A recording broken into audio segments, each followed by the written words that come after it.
ಎಲ್ಲರಿಗೂ ನಮಸ್ಕಾರ. ರಾಜ್ಯದ ಆತ್ಮೀಯ ವಿಜ್ಞಾನ ವಿಷಯದ ಬುದ್ಧಿ ಬಾಂಧವರೇ, ನಾನು ಶ್ರೀ ಗಿರೀಶ್ ದೊಡ್ಮನಿ, ಸರ್ಕಾರಿ ಪ್ರೌಢಶಾಲೆ ಕಂಚಿನೆಗಳೂರು, ತಾಲೂಕು ಹಾನಗಲ್, ಜಿಲ್ಲಾ ಹಾವೇರಿ. ಆತ್ಮೀಯ ಬುದ್ಧಿ ಬಾಂಧವರೇ, ನಿನ್ನೆ ನಡೆದಂತಹ ರಾಜ್ಯ ಮಟ್ಟದ ಅರ್ಧವಾರ್ಷಿಕ ವಿಜ್ಞಾನ ವಿಷಯದ ಪ್ರಶ್ನೆ ಪತ್ರಿಕೆಯನ್ನು ವಿವರಣೆಯೊಂದಿಗೆ ಬಿಡಿಸುವಂತಹ ಒಂದು ಚಿಕ್ಕ ಪ್ರಯತ್ನವನ್ನು ಮಾಡ್ತಾ ಇದ್ದೇನೆ. ಸಾಕಷ್ಟು ರಾಜ್ಯಾದ್ಯಂತ ಚರ್ಚೆಗಳು ಕೂಡ ಪ್ರಾರಂಭವಾಗಿವೆ. ಈ ರೀತಿಯ ಕ್ಲಿಷ್ಟಕರವಾಗಿರುವಂತಹ ಪ್ರಶ್ನೆ ಪತ್ರಿಕೆಯನ್ನು ತೆಗೆದರೆ ಗ್ರಾಮೀಣ ಮಕ್ಕಳು ಉತ್ತರವನ್ನು ಬರೆಯಬಲ್ಲರೆ ಎನ್ನುವಂತಹ ಪ್ರಶ್ನೆಗಳು ಪ್ರತಿಯೊಬ್ಬ ಶಿಕ್ಷಕರಲ್ಲಿ ಮೂಡಿವೆ. ಆದಾಗಿ ಕೂಡ ನಾನು ಈ ಒಂದು ಪ್ರಶ್ನೆ ಪತ್ರಿಕೆಯನ್ನು ಸುಲಭವಾಗಿ ಯಾವ ರೀತಿಯಾಗಿ ಮಕ್ಕಳು ಬರಿಬಹುದು ಅನ್ನೋದನ್ನು ವಿವರಣೆಯೊಂದಿಗೆ ಕೊಡ್ತಾ ಹೋಗ್ತೇನೆ. ಹಾಗಾದರೆ ಇಲ್ಲಿ ಮೊದಲು ಕೊಟ್ಟಿರುವಂತಹ ಪ್ರಶ್ನೆ ಈ ರೀತಿಯಾಗಿದೆ.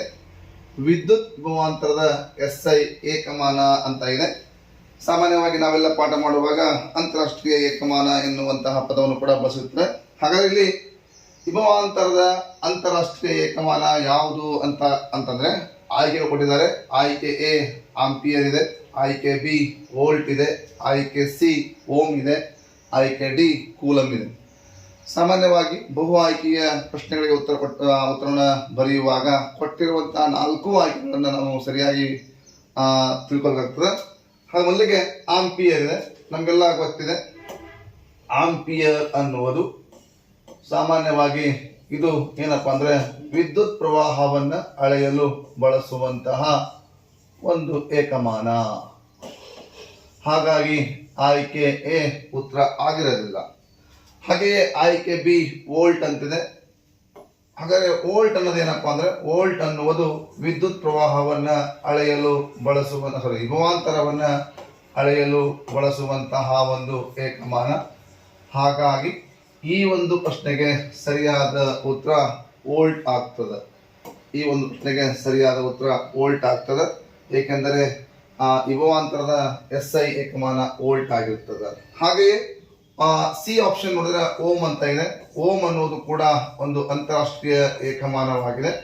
ಈ ಓಮ್ ಅನ್ನುವುದು ರೋಧದ SI ಏಕಮಾನವಾಗಿದೆ. ರೋಧದ SI ಏಕಮಾನವಾಗಿದೆ. ಹಾಗೆಯೇ ಕೂಲಂ, D ಆಪ್ಷನ್ ನೋಡಿದ್ರೆ ಕೂಲಂ ಅಂತ ಇದೆ. ಕೂಲಂ ಕೂಡ ಒಂದು SI ಮಾನನೇ. ಈ ಕೂಲಂ ಯಾವುದರ SI ಮಾನಪ್ಪ ಅಂದ್ರೆ ವಿದ್ಯುತ್ ಆವೇಶಗಳ ಒಂದು SI ಮಾನ ಕೂಲಂ ಆಗಿರ್ತದೆ. ಈ ರೀತಿಯಾಗಿ ನಾವು ಮಕ್ಕಳಿಗೆ ವಿವರಣೆ ಕೊಡಬೇಕು. ಅಷ್ಟಲ್ಲದೆ ಕೆಲವೊಮ್ಮೆ ಏನ್ ಕೇಳ್ಬೋದಪ್ಪ ಅಂದ್ರೆ ಹಾಗಾದ್ರೆ ಇವುಗಳನ್ನ ಅಳಿಲಿಕ್ಕೆ ಬಳಸುವಂತಹ ಸಾಧನಗಳ್ಯಾವು? ಉದಾಹರಣೆಗೆ ಈ ಒಂದು ವಿದ್ಯುತ್ ಪ್ರವಾಹವನ್ನ ಅಳೆಯಲು ಬಳಸುವಂತಹ ಸಾಧನ ಯಾವುದು ಅಂತ ನೋಡ್ತಾ ಹೋದ್ರೆ ಈ ಒಂದು ವಿದ್ಯುತ್ ಅಳೆಯಲಿಕ್ಕೆ ಅಮ್ಮೀಟರ್ ಎನ್ನುವಂತಹ ಸಾಧನವನ್ನ ಬಳಸ್ತಾರೆ. ಅಮ್ಮೀಟರ್ ಎನ್ನುವಂತಹ ಒಂದು ಸಾಧನವನ್ನ ಬಳಸ್ಕೊಂಡ್ಬಿಟ್ಟು ವಿದ್ಯುತ್ ಪ್ರವಾಹವನ್ನ ಅಳಿತಾರೆ.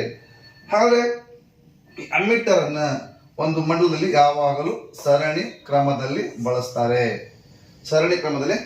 ಅಥವಾ ಈ ಕ್ರಮದ ಯಾಕೆ ಅಮ್ಮೀಟರ್ ಅನ್ನ ಸರಣಿ ಕ್ರಮದಲ್ಲಿ ಜೋಡಿಸ್ತಾರೆ? ಉದಾಹರಣೆ ನಾವೊಂದು ಸರಳ ವಿದ್ಯುತ್ ಮಂಡಲವನ್ನ ಹಾಕ್ತಾ ಇದ್ದೇನೆ. ಇದೊಂದು ಸರಳ ವಿದ್ಯುತ್ ಮಂಡಲ, ಇದಕ್ಕೊಂದು ಬ್ಯಾಟ್ರಿಯನ್ನ ಹಾಕ್ತಾ ಇದ್ದೇನೆ, ಒಂದು ಒತ್ತುಗುಂಡಿಯನ್ನ, ಹಾಗೆಯೇ ಒಂದು ಅಮ್ಮೀಟರ್ ಅನ್ನ ಈ ರೀತಿಯಾಗಿ ಸರಣಿ ಕ್ರಮದಲ್ಲಿ ಜೋಡಿಸಿದ್ದೇನೆ. ಇದು ಪಾಸಿಟಿವ್, ಇದು ನೆಗೆಟಿವ್. ವಿದ್ಯುತ್ ಪ್ರವಾಹ ಪ್ಲಸ್ ಇಂದ ಮೈನಸ್ ಕಡೆಗೆ ಹರಿತಾ ಇದೆ. ಇದನ್ನ ಬಲ್ಬ್ ಅಂತ ಕರಿತೀವಿ. ಇದು ಬಲ್ಬು, ಇದು ಬ್ಯಾಟ್ರಿ, ಇದು ಒತ್ತುಗುಂಡಿ. ಹಾಗಾದ್ರೆ ಯಾವಾಗಲೂ ಒಂದು ಮಂಡಲದಲ್ಲಿ ಅಮ್ಮೀಟರ್ ಅನ್ನ ಸರಣಿ ಕ್ರಮದಲ್ಲಿ ಯಾಕೆ ಜೋಡಿಸ್ತಾರ ಅಂತಂದ್ರೆ ಸಾಮಾನ್ಯವಾಗಿ ಅಮ್ಮೀಟರ್ ಎನ್ನುವುದು ವಿದ್ಯುತ್ ಆವೇಶಗಳನ್ನ ಅಳೆಯುವಂತಹ ಒಂದು ಸಾಧನ ಆಗಿರ್ತದೆ. ಒಂದು ವೇಳೆ ನಾವು ಅಮ್ಮೀಟರ್ ಅನ್ನ ಸರಣಿ ಕ್ರಮದಲ್ಲಿ ಜೋಡಿಸದೆ ಸಮಾಂತರ ಕ್ರಮದಲ್ಲಿ ಜೋಡಿಸಿದ್ವಿ ಅಂದ್ರೆ ಆಗೇನಾಗ್ತಾವ ಅಂದ್ರೆ ಆವೇಶಗಳು ಎರಡು ಮಾರ್ಗವಾಗಿ ಹಾದು ಹೋದಾಗ ಈ ಮಂಡಲದ ನಿಖರವಾದ ವಿದ್ಯುತ್ ಪ್ರವಾಹವನ್ನ ಅಳಿಲಿಕ್ಕೆ ಅಮ್ಮೀಟರ್ಗೆ ಸಾಧ್ಯ ಆಗೋದಿಲ್ಲ. ಆ ಕಾರಣಕ್ಕಾಗಿ ನಾವೇನ್ ಮಾಡ್ಬೇಕಂದ್ರೆ ಅಮ್ಮೀಟರ್ ಅನ್ನ ಯಾವಾಗಲೂ ಸರಣಿ ಕ್ರಮದಲ್ಲಿ ಜೋಡಿಸಬೇಕು. ಅಷ್ಟಲ್ಲದೆ ಈ ಅಮ್ಮಿಟರ್ನ ರೋಧ ಯಾವಾಗಲೂ ತುಂಬಾ ಕಡಿಮೆ ಇರ್ತದೆ, ರೋಧವು ತುಂಬಾ ಕಡಿಮೆ ಇರ್ತದೆ, ರೋಧವು ಕಡಿಮೆಯನ್ನ ಹೊಂದಿರ್ತದೆ. ಯಾಕಂದ್ರೆ ಹೆಚ್ಚಾಗಿ ಅಥವಾ ಆವೇಶ ಸುಲಭವಾಗಿ ಹರಿದು ಹೋಗಬೇಕಾಗಿರೋದ್ರಿಂದ ರೋಧವು ತುಂಬಾ ಕಡಿಮೆ ಇರ್ತದೆ. ಹಾಗೆಯೇ ಇನ್ನ ವೋಲ್ಟ್ ಅನ್ನ ವಿಭವಾಂತರವನ್ನ ಅಳಿಲಿಕ್ಕೆ ಬಳಸುವಂತಹ ಒಂದು ಸಾಧನ ಯಾವುದಂದ್ರೆ ವೋಲ್ಟ್ ಮೀಟರ್. ವೋಲ್ಟ್ ಮೀಟರ್ ಎನ್ನುವಂತಹ ಒಂದು ಸಾಧನವನ್ನ ಬಳಸ್ಕೊಂಡ್ಬಿಟ್ಟು ನಾವು ಏನ್ ಮಾಡ್ತೀವಿ ಅಂದ್ರೆ ವಿಭವಾಂತರವನ್ನ ಅಳಿತೀವಿ. ಇದನ್ನ ಒಂದು ಮಂಡಲದಲ್ಲಿ ಯಾವಾಗಲೂ ಸಮಾಂತರ ಕ್ರಮದಲ್ಲಿ ಜೋಡಿಸ್ತೇವೆ. ಅಂದ್ರೆ ಹಾಕ್ತೊಳಗ ಇಲ್ಲಿ ಒಂದು ವೋಲ್ಟ್ ಮೀಟರ್ ನ ಹಾಕ್ತಾ ಇದ್ದೇನೆ, ಅಂದ್ರೆ ಇದನ್ನ ಸಮಾಂತರ ಕ್ರಮದಲ್ಲಿ ಜೋಡಣೆಯನ್ನ ಮಾಡ್ತೀವಿ. ಅಂದ್ರೆ ವೋಲ್ಟ್ ಮೀಟರ್ ಅನ್ನ ಒಂದು ಮಂಡಲದಲ್ಲಿ ನಾವು ಸಮಾಂತರ ಕ್ರಮದಲ್ಲಿ ಜೋಡಿಸ್ತೇವೆ. ಬಟ್ ಇದರ ರೋಧ ಹೆಚ್ಚಾಗಿರ್ತದೆ, ರೋಧವು ಹೆಚ್ಚಾಗಿರ್ತದೆ. ಮತ್ತೆ ನಮ್ಗೆ ಕೇಳ್ಬೋದು, ಹಾಗಾದ್ರೆ ಈ ಆಕಸ್ಮಿಕವಾಗಿ ಇಲ್ಲಂತೂ ಅಮ್ಮಿಟರ್ ಅನ್ನ ಸರಣಿಗೊಳಿಸೋ ಬದಲಿ ಸಮಾಂತರವಾಗಿ ನಿಖರವಾಗಿ ಅಳಿಲಿಕ್ಕೆ ಬರೋದಿಲ್ಲ. ಹಾಗಾದ್ರೆ ವೋಲ್ಟ್ ಮೀಟರ್ ಅನ್ನ ಸಮಾಂತರ ಕ್ರಮದಲ್ಲಿ ಜೋಡಿಸೋ ಬದಲಾಗಿ ಸರಣಿ ಕ್ರಮದಲ್ಲಿ ಜೋಡಿಸಿದ್ರೆ ಅಲ್ಲಿ ಏನಾಗ್ತದೆ? ಸಪೋಸ್ ನಾನೀಗ ಇಲ್ಲಿ ಏನಪ್ಪಾ ಅಂದ್ರೆ ಇಲ್ಲಿ ಒಂದು ಏನಪ್ಪಾ ಅಂದ್ರೆ ವೋಲ್ಟ್ ಮೀಟರ್ ನ ಈ ರೀತಿಯಾಗಿ ಜೋಡಿಸಿದ್ರೆ ಏನಾಗ್ತದೆ ಅಂತ ಕೇಳಬಹುದು. ಆಗ ಈ ಮಂಡಲದಲ್ಲಿ ಹೆಚ್ಚಿನ ಪ್ರಮಾಣದ ವಿದ್ಯುತ್ ಪ್ರವಾಹ ಆಗೋದಿಲ್ಲ. ಏಕೆಂದರೆ ಇಲ್ಲಿ ಹೇಳಿದ ಹಾಗೆ ವೋಲ್ಟ್ ಮೀಟರ್ ನ ರೋಧ ಹೆಚ್ಚಾಗಿರ್ತದೆ. ಆಗ ಆವೇಶಗಳು ಸುಲಭವಾಗಿ ಹರಿದು ಹೋಗೋದಿಲ್ಲ, ಪ್ರವಹಿಸೋದಿಲ್ಲ. ಆ ಕಾರಣಕ್ಕಾಗಿ ನಾವು ವೋಲ್ಟ್ ಮೀಟರ್ ಅನ್ನ ಯಾವಾಗಲೂ ಸಮಾಂತರ ಕ್ರಮದಲ್ಲೇ ಜೋಡಿಸಬಹುದು ಅಂತ ಹೇಳಿ ಈ ರೀತಿಯಾಗಿ ಮಕ್ಕಳಿಗೆ ಹೇಳಬೇಕಾಗ್ತದೆ. ಇಲ್ಲ ಅಂದ್ರೆ ಹೀಗೆ ಕೇಳಬಹುದು, ಅಥವಾ ರೋಧವನ್ನ ಅಳೆಯುವಂತಹ ಸಾಧನ ಯಾವುದು ಅಂತ ಕೇಳಬಹುದು. ಅದನ್ನ ಓಮ್ ಮೀಟರ್ ಎನ್ನುವಂತಹ ಸಾಧನವನ್ನ ಬಳಸ್ಕೊಂಡ್ಬಿಟ್ಟು ನಾವು ರೋಧವನ್ನ ಅಳಿತಾ ಇದೆ. ಹಾಗೆಯೇ ಇಲ್ಲ ಅಂದ್ರೆ ಇವುಗಳನ್ನ ಕಂಡುಹಿಡಿಯ ಅಂದ್ರೆ ವಿದ್ಯುತ್ ಪ್ರವಾಹವನ್ನ, ವಿಭವಾಂತರವನ್ನ, ರೋಧವನ್ನ ಕಂಡುಹಿಡಿಯಲು ಬಳಸುವ ಸೂತ್ರನ ಕೇಳಬಹುದು. ವಿದ್ಯುತ್ ಪ್ರವಾಹ ಅಂದ್ರೆ ಗೊತ್ತಿದೆ, I = Q/T ಅಂತ ಗೊತ್ತಿದೆ. ವಿಭವಾಂತರ ಅಂದ್ರೆ V = W/Q ಅಂತ ಹೇಳ್ತೇವೆ.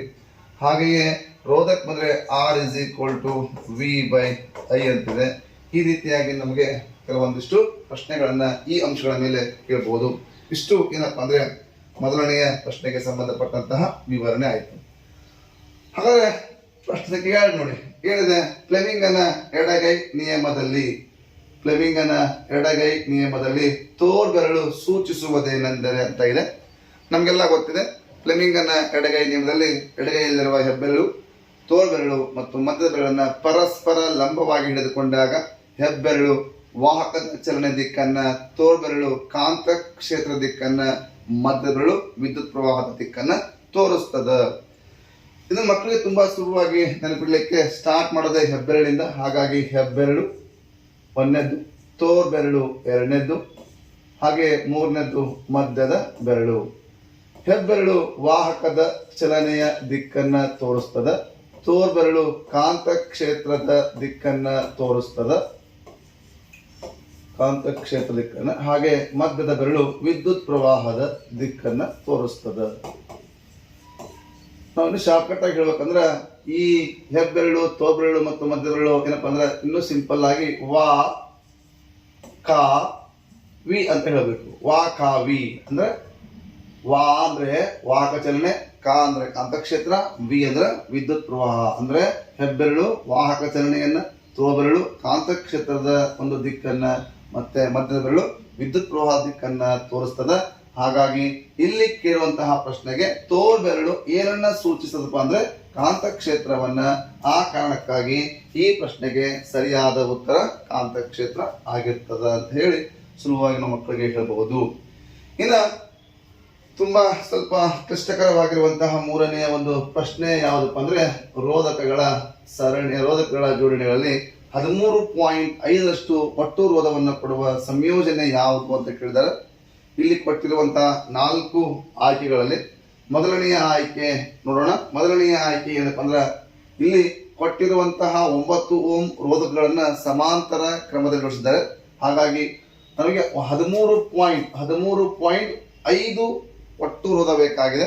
ಹಾಗಾಗಿ ಇಲ್ಲಿ ಕೊಟ್ಟಿರುವಂತಹ ಮೊದಲ ಆಯ್ಕೆ ನೋಡಿದಾಗ 3 ರೋಧಕಗಳನ್ನ ಸಮಾಂತರ ಕ್ರಮದಲ್ಲಿ ಜೋಡಣೆ ಮಾಡಿದ್ದಾರೆ. ಹಾಗಾಗಿ 1/Rp = 1/R1 plus 1/R2 plus 1/R3 ಅಂತ ಇದೆ.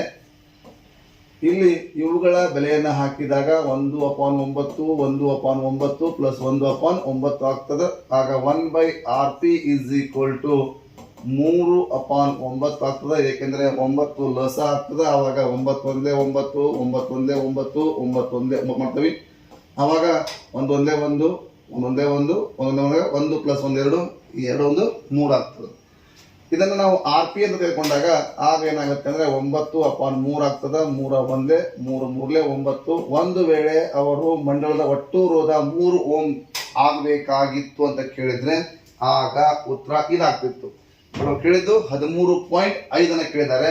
ಹಾಗಾಗಿ ಈ ಒಂದು ಆಪ್ಷನ್ ಎ ಉತ್ತರ ಅಲ್ಲ. ಹಾಗಾದ್ರೆ ಬಿ ನೋಡಿದಾಗ ಕೊಟ್ಟಿರುವಂತಹ 6 ಓಮ್ ರೋಧಕಗಳನ್ನ 3 ರೋಧಕಗಳನ್ನ ಸರಣಿ ಕ್ರಮದಲ್ಲಿ ಜೋಡಿಸಿದ್ದಾರೆ. ಹಾಗಾಗಿ ನಮ್ಗೆ ಗೊತ್ತಿದೆ ಸರಣಿ ಕ್ರಮದಲ್ಲಿ ಪ್ರತಿಯೊಂದು ರೋಧಕಗಳಲ್ಲಿನ ರೋಧದ ಒಟ್ಟು ಮೊತ್ತವಾಗಿರ್ತದೆ. ಹಾಗಾಗಿ R1 plus R2 plus R3 ಮಾಡ್ಕೊಂಡಾಗ ಏನಾಗುತ್ತೆ 6 ಪ್ಲಸ್ 6 ಪ್ಲಸ್ 6 ಆದಾಗ 18 ಓಮ್ ಆಗ್ತದೆ. ಒಂದು ವೇಳೆ ಅವರೇನಾದ್ರೂ 18 ಓಮ್ ಅಂತ ಕೇಳಿದ್ರೆ ಆಗ ಈ ಪ್ರಶ್ನೆಗೆ ಈ ಉತ್ತರ ಸರಿ ಆಗ್ತಿತ್ತು. ಬಟ್ ಅವ್ರು ಕೇಳಿದ್ದು 13.5 ಆಗಿದೆ. ಹಾಗಾಗಿ ಇದು ಕೂಡ ಉತ್ತರ ಆಗೋದಿಲ್ಲ. ಇನ್ನ ಆಪ್ಷನ್ ಸಿ ನೋಡಿದಾಗ ಆಪ್ಷನ್ ಸಿ ಅಲ್ಲಿ ರೋಧಕ ಒಂದು ಏನಾಗಿದೆಪ್ಪ ಅಂದ್ರೆ ಒಂದು ರೋಧಕ ಏನಾಗಿದೆಪ್ಪ ಅಂದ್ರೆ ಸರಣಿ ಆಗಿದೆ. ಆದ್ರೆ 9 ಓಮ್ ರೋಧವನ್ನು ಹೊಂದಿರುವಂತಹ 2 ರೋಧಕಗಳನ್ನ ಸಮಾಂತರ ಕ್ರಮದಲ್ಲಿ ಜೋಡಿಸಿದ್ದಾರೆ. ಹಾಗಾಗಿ ಇಲ್ಲಿ ನಾವು ಲೆಕ್ಕ ಮಾಡಿದಾಗ ನೋಡ್ರಿ ಆರ್ ಎಸ್ ಅಂದ್ರೆ ಒಟ್ಟು ರೋಧ R1 ಪ್ಲಸ್ RP ಮಾಡ್ಕೋಬೇಕು.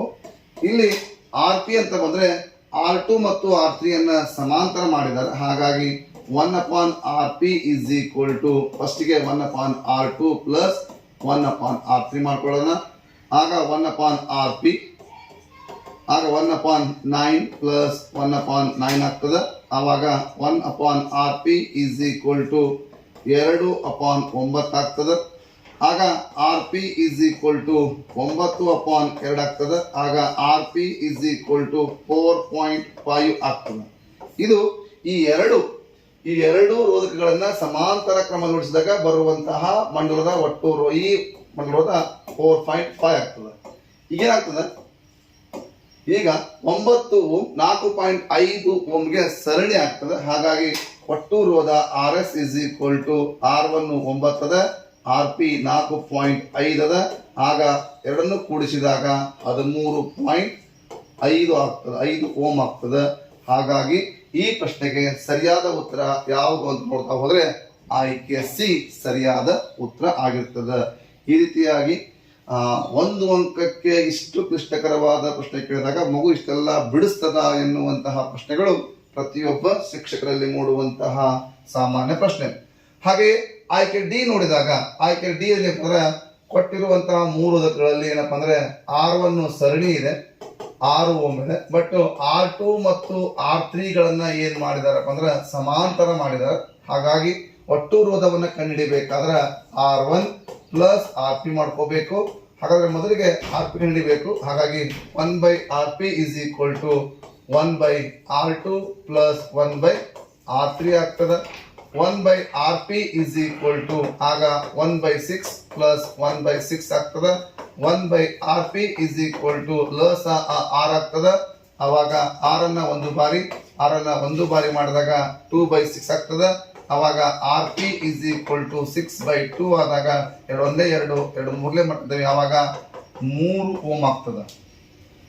ಮತ್ತೆ ಅದರ ಬೆಲೆನ ಹಾಕಿದಾಗ R1 6 ಓಮ್ ಅದ, RP 3 ಓಮ್ ಆಗಿದೆ. ಆಗ ಒಟ್ಟು ಮಂಡಲದ ರೋಧ 9 ಓಮ್ ಆಗ್ತದೆ. ಒಂದು ವೇಳೆ ಅವರು ಮಂಡಲದ ಒಟ್ಟು ರೋಧ ಎಷ್ಟು ಅಂತ ಕೇಳಿದ್ರೆ ಆಗ ಉತ್ತರ ಇದು ಆಗ್ತಿತ್ತು. ಇಲ್ಲಿ ಅವರು ಕೇಳಿದ್ದದ್ದು 13.5 ಓಮ್ ಆಗಿದೆ. ಹಾಗಾಗಿ ಇದು ಕೂಡ ಉತ್ತರ ಆಗೋದಿಲ್ಲ. ಈ ರೀತಿಯಾಗಿ ನಾವು ಮಕ್ಕಳಿಗೆ ಒಂದು ಪ್ರಶ್ನೆ ಪತ್ರಿಕೆಯನ್ನು ಬಿಡಿಸಿದ್ರೆ ಮುಂದೊಂದಿನ ವಾರ್ಷಿಕ ಪ್ರಶ್ನೆ ಪತ್ರಿಕೆಯಲ್ಲಿ ಬರುವಂತಹ ಪ್ರಶ್ನೆಗಳಿಗೆ ಮಗು ಸುಲಭವಾಗಿ ಉತ್ತರವನ್ನು ಬರೀಬಹುದು. ಇಷ್ಟು 3ನೆಯ ಪ್ರಶ್ನೆಗೆ ಸಂಬಂಧಪಟ್ಟಂತಹ ಒಂದು ಮಾಹಿತಿ. ಇನ್ನು 4ನೇ ಪ್ರಶ್ನೆ ನೋಡ್ತಾ ಹೋದ್ರೆ 4ನೆಯ ಪ್ರಶ್ನೆ ಏನಿದೆಪ್ಪ ಅಂದ್ರೆ ವಾಹಕ ಒಂದರ ಅಡ್ಡ ಕೊಯ್ತವು ವಿದ್ಯುತ್ ಪ್ರವಾಹಕ್ಕೆ ನೇರ ಅನುಪಾತದಲ್ಲಿರುತ್ತದೆ. ಸ್ವಲ್ಪ ಇಲ್ಲಿ ಪ್ರಶ್ನೆಗಳನ್ನ ತಿರುವಂತಹ ಟ್ವಿಸ್ಟ್ ಮಾಡುವಂತಹ ಪ್ರಯತ್ನವನ್ನು ಮಾಡಿದ್ದಾರೆ. ನಾವು ಹೇಳ್ತೇವೆ ಸಾಮಾನ್ಯವಾಗಿ ಅಡ್ಡ ಕೊಯ್ತ ಅಂತ ಬಂದ್ರೆ ರೋಧ ಅಂತ. ರೋಧವು ಪ್ರಮುಖವಾಗಿ 3 ಅಂಶಗಳ ಮೇಲೆ ಅವಲಂಬನೆಯಾಗಿದೆ. ರೋಧವು ವಾಹಕದ ಉದ್ದಕ್ಕೆ ನೇರ ಅನುಪಾತವಾಗಿರ್ತದೆ, ರೋಧವು ಅಡ್ಡ ಕೊಯ್ತಕ್ಕೆ ವಿಲೋಮ ಅನುಪಾತವಾಗಿರ್ತದ ಅಂತ ಹೇಳ್ತೇವೆ. ಆದ್ರೆ ನಮಗೆ ಗೊತ್ತಿರಲಿ, ಈ ಒಂದು ರೋಧಕ್ಕೆ ಮತ್ತು ವಿದ್ಯುತ್ ಪ್ರವಾಹಕ್ಕೆ ವಿಲೋಮ ಅನುಪಾತವಿರ್ತದ. ಅಂದ್ರೆ ರೋಧವು ವಿದ್ಯುತ್ ಪ್ರವಾಹಕ್ಕೆ ವಿಲೋಮ ಅನುಪಾತವನ್ನು ಹೊಂದಿರ್ತದ. ಅಂದ್ರೆ ಇಲ್ಲಿ ಈಗ ಗೊತ್ತು, ವಾಹಕ ಒಂದರ ಅಡ್ಡ ಕೊಯ್ತು ವಿದ್ಯುತ್ ಪ್ರವಾಹಕ್ಕೆ ನೇರ ಅನುಪಾತದಲ್ಲಿ ಇರುತ್ತದೆ. ಕಾರಣ ಕೊಡಿ. ಇದಕ್ಕೆ ಉತ್ತರ ಬರಬೇಕಾದ್ರೆ ಹೌದು ಹೌದು ಕಾರಣ, ಹೌದು ಕಾರಣ. ಒಂದು ವಾಹಕದ ಅಡ್ಡ ಕೊಯ್ತ ಹೆಚ್ಚಾದಂತೆ, ನಮ್ಮ ಭಾಷೆಯಲ್ಲಿ ಹೇಳಬೇಕು ದಪ್ಪ ಹೆಚ್ಚಾದಂತೆ ತಪ್ಪಿಲ್ಲ. ಅಡ್ಡ ಕೊಯ್ತವು, ಒಂದು ವಾಹಕದ ಅಡ್ಡ ಕೊಯ್ತವು ಹೆಚ್ಚಾದಂತೆ ರೋಧವು ಕಡಿಮೆಯಾಗುತ್ತದೆ. ರೋಧವು ಕಡಿಮೆಯಾಗುತ್ತದೆ. ಹಾಗೆಯೇ ರೋಧವು ಕಡಿಮೆಯಾದಂತೆ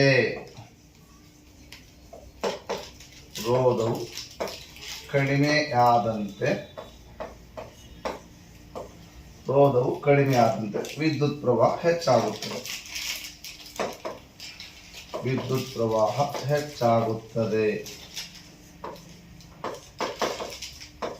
ಈ ರೀತಿಯಾಗಿ ಉತ್ತರವನ್ನ ಮಗು ಬರೆದ್ರೆ ಸ್ವಲ್ಪ ಆ ಮಗುವಿಗೆ ಹೆಚ್ಚು ಅಂಕ ಬರುವಂತಹ ಸಾಧ್ಯತೆ ಇರ್ತದೆ. ಇಷ್ಟು ಇದು 4ನೇ ಪ್ರಶ್ನೆಗೆ ಸಂಬಂಧಪಟ್ಟಂತಹ ಒಂದು ಉತ್ತರವಾಗಿದೆ. ಇನ್ನು 5ನೇ ಪ್ರಶ್ನೆ ನೋಡಿ. ವೃತ್ತಾಕಾರದ ವಾಹಕದ ಸುರುಳಿಯಲ್ಲಿ 10 ಸುತ್ತುಗಳನ್ನ ಹೊಂದಿದ್ದರೆ ಅದರ ಕಾಂತಕ್ಷೇತ್ರವು ಸುರುಳಿಯ ಒಂದು ಸುತ್ತಿನಿಂದ ಉಂಟಾದ ಕಾಂತಕ್ಷೇತ್ರಕ್ಕಿಂತ 10ರಷ್ಟು ಅಧಿಕವಾಗಿರ್ತದೆ. ನಮಗೆಲ್ಲ ಗೊತ್ತಿದೆ, ವೃತ್ತಾಕಾರ ವಾಹಕ ಸುರುಳಿಯಲ್ಲಿನ ಕಾಂತಕ್ಷೇತ್ರವನ್ನು ಹೆಚ್ಚು ಮಾಡಬೇಕಾದ್ರೆ ಸುರುಳಿಗಳ ಸುತ್ತುಗಳ ಸಂಖ್ಯೆಯನ್ನು ಹೆಚ್ಚು ಮಾಡಬೇಕು. ಇದಕ್ಕೆ ಏನ್ ಬರೀಬೇಕಂತ ಉತ್ತರನ ಹೌದು ಬರೀಬೇಕು ಕೂಡ. ಹೌದು ಕಾರಣ ಸುರುಳಿಗಳ ಸುತ್ತುಗಳ ಸಂಖ್ಯೆ ಹೆಚ್ಚಿದಂತೆ ಸುತ್ತುಗಳ ಸಂಖ್ಯೆ ಹೆಚ್ಚಿದಂತೆ ಕಾಂತಕ್ಷೇತ್ರವು ಕೂಡ ಹೆಚ್ಚಾಗುತ್ತದೆ.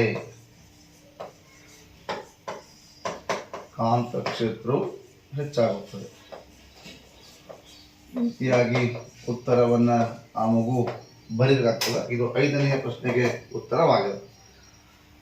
ಇನ್ನು 6ನೇ ಪ್ರಶ್ನೆ ನೋಡಿದಾಗ ಮತ್ತೆ ನಮ್ಮ ಭೌತ ವಿಜ್ಞಾನಕ್ಕೆ ಬಂದ್ರೆ ಸಾಕಷ್ಟು ಸಂಖ್ಯಾ ಸಮಸ್ಯೆಗಳನ್ನ ಬಿಡಿಸುವಲ್ಲಿ ಮಕ್ಕಳು ತುಂಬಾ ವಿಫಲವಾಗ್ತವೆ.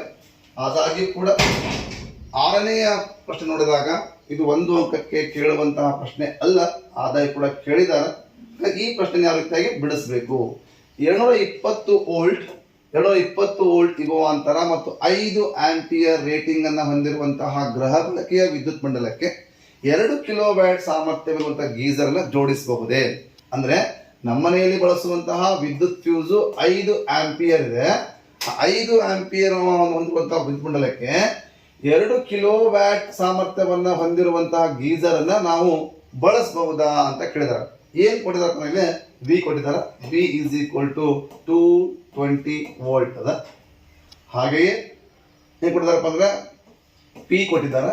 ಪಿ 2 ಕಿಲೋ ವ್ಯಾಟ್ ಅದ. 2 ಕಿಲೋ ವ್ಯಾಟ್ ಅಂದ್ರೆ 2000 ವ್ಯಾಟ್ ಐತಿ. ಹಾಗಾದ್ರೆ ನಾವು ನಮ್ಮ ಮನೆಯಲ್ಲಿ ಬಳಸುವಂತಹ ವಿದ್ಯುತ್ ಮಂಡಲದ ಒಂದು ರೇಟಿಂಗ್ 5 ಆಂಪಿಯರ್ ಇದೆ.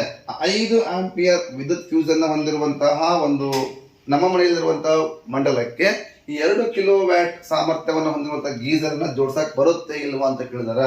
ನಮ್ಗೆಲ್ಲ ಗೊತ್ತಿದೆ ವಿದ್ಯುತ್ ಸಾಮರ್ಥ್ಯ ಅಂದ್ರೆ P is equal to V into I ಅಥವಾ V into I is equal to P ಅಂತ ತಪ್ಪಲ್ಲ. I ಬೇಕಾಗಿದೆ. I is equal to P by V ಆಗ್ತದೆ. P 2000 ವ್ಯಾಟ್ ಐತಿ ಡಿವೈಡೆಡ್ ಬೈ V ಎಷ್ಟಿದೆಪ್ಪ ಅಂದ್ರೆ 220 ವೋಲ್ಟ್ ಐತಿ. 220 ವೋಲ್ಟ್ ಇದೆ. 220 ವೋಲ್ಟ್ ಇದೆ. 220 ವೋಲ್ಟ್ ಅದ. ಅವಾಗ ಈ ಪೂಜೆ ಇತ್ತು, ಈ ಪೂಜೆ ಇತ್ತು. 22 22 22 9 198 ಆಗ್ತದೆ. ಎಲ್ಲಿ ಉಳಿತದೆ ಪಾಯಿಂಟ್ ಕೊಡ್ತೀವಿ 20 ಆಗ್ತದೆ.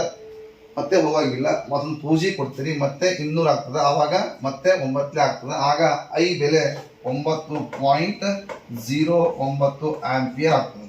ಹಾಗಾದ್ರೆ ಆ 5 ಆಂಪಿಯರ್ ರೇಟಿಂಗ್ ಅನ್ನು ಹೊಂದಿರುವಂತಹ ಗೃಹ ಬಳಕೆಗೆ 2 ಕಿಲೋ ವ್ಯಾಟ್ ಸಾಮರ್ಥ್ಯವಿರುವಂತಹ ಗೀಸರ್ ಅನ್ನ ಜೋಡಿಸಲು ಬರುವುದಿಲ್ಲ ಅಂತ ಬರೀಬೇಕು. ಯಾಕಂದ್ರೆ ಆ ಗೀಸರು ಬಳಸಿಕೊಳ್ಳುವಂತಹ ಸೆಳೆಯುವಂತಹ ವಿದ್ಯುತ್ ಪ್ರವಾಹ 9.09 ಆಂಪಿಯರ್ ಆಗ್ತದೆ. ಹಾಗೇನಾಗುತ್ತಾ ಈ ಫ್ಯೂಸ್ ನಲ್ಲಿ 5 ಆಂಪಿಯರ್ಗಿಂತ ಹೆಚ್ಚಿನ ಪ್ರಮಾಣದ ವಿದ್ಯುತ್ ಪ್ರವಾಹ ಹರಿಯುವುದರಿಂದ ಆಗೇನಾಗತ್ತೆ, ಹೆಚ್ಚು ಉಷ್ಣ ಉತ್ಪತ್ತಿ ಆಗಿಬಿಟ್ಟು ಈ ಫ್ಯೂಸ್ ಸುಟ್ಟು ಹೋಗುವ ಸಂಭವ ಇರ್ತದೆ. ಹಾಗಾಗಿ 5 ಆಂಪಿಯರ್ ರೇಟಿಂಗ್ ಅನ್ನು ಹೊಂದಿರುವ ವಿದ್ಯುತ್ ಮಂಡಲಕ್ಕೆ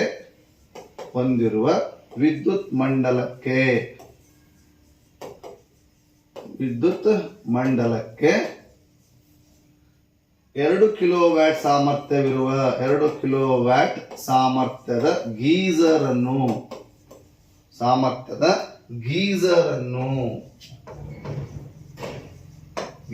ಅನ್ನು ಜೋಡಿಸಲು ಬರುವುದಿಲ್ಲ. ಈ ರೀತಿಯಾಗಿ ಮಗುವು ಒಂದು ಪ್ರಶ್ನೆಗೆ ಇಷ್ಟೆಲ್ಲವನ್ನ ಮಾಡಬೇಕಾಗ್ತದ. ಹಾಗಾಗಿ ಎಲ್ಲ ಒಂದ್ ಕಡೆ ಭೌತ ವಿಜ್ಞಾನ ನಾವು ಮಕ್ಕಳಿಗೆ ಕಷ್ಟ ಆಗೋದು ಇದೇ ಕಾರಣಕ್ಕಾಗಿ ಇವು 2 ಅಥವಾ 3 ಅಂಕ ಕೇಳುವಂಥ ಪ್ರಶ್ನೆಗಳನ್ನ ಕೇವಲ 1 ಅಂಕಕ್ಕೆ ಕೇಳ್ತಾ ಇದ್ದಾರೆ. ಆ ಕಾರಣಕ್ಕಾಗಿ ಮಗುವಿಗೆ ಸ್ವಲ್ಪ ಬರಲಿಕ್ಕೆ ಕಷ್ಟ ಆಗ್ತಾ ಇದೆ ಅಂತ ಹೇಳ್ಬೋದು. ಇನ್ನ ಮುಂದಿನ ಪ್ರಶ್ನೆ ಸಂಖ್ಯೆ 7 ನೋಡೋಣ. 7ನೆಯ ಪ್ರಶ್ನೆ ಏನಿದೆಪ್ಪ ಅಂದ್ರೆ, ರೋಧಕಗಳ ಸಮಾಂತರ ಸಂಯೋಜನೆಯನ್ನ ತೋರಿಸುವಂತಹ ಒಂದು ವಿದ್ಯುನ್ ಮಂಡಲದ ಚಿತ್ರವನ್ನ ಕೇಳಿದ್ದಾರೆ.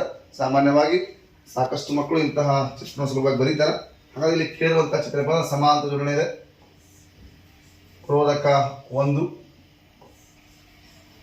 ರೋಧಕ 2, ರೋಧಕ 3 ಇದೆ. ಈ 3 ರೋಧಕಗಳನ್ನ ಈ ತರ ಇಲ್ಲಿ ಸಂಪರ್ಕ ಮಾಡಲಾಗಿದೆ. ಸಂಪರ್ಕ ಮಾಡಿರುವಂತಹ ಕೊಂಡಿ ಆಗಿರ್ತದೆ. ಈ ತರ ಮಾಡ್ಕೋಬೇಕು. ಓಕೆ, ಇದನ್ನ R1, ಇದನ್ನ R2, ಇದನ್ನ R3, AB ಬಿಂದು ಮಧ್ಯೆ R1 ಅನ್ನ, CD ಮಧ್ಯೆ R2 ಅನ್ನ, EF ಮಧ್ಯೆ R3 ಅನ್ನ ಸಂಪರ್ಕಿಸಲಾಗಿದೆ. ಹಾಗೆಯೇ ಇಲ್ಲಿ XY ಬಿಂದುಗಳ ಮಧ್ಯೆ ಒಂದು ವೋಲ್ಟ್ ಮೀಟರ್ ಅನ್ನು ಕೂಡ ಹಾಕೋಣ. ವೋಲ್ಟ್ ಮೀಟರು ಈ 2 ಬಿಂದುಗಳ ನಡುವಿನ ವಿಭವಾಂತರವನ್ನ ಅಳಿತಾ ಇದೆ. ನೆಕ್ಸ್ಟ್ ಏನಪ್ಪಾ ಅಂದ್ರೆ ಇಲ್ಲೊಂದು ಅಮ್ಮೀಟರ್ ಹಾಕೋಣ.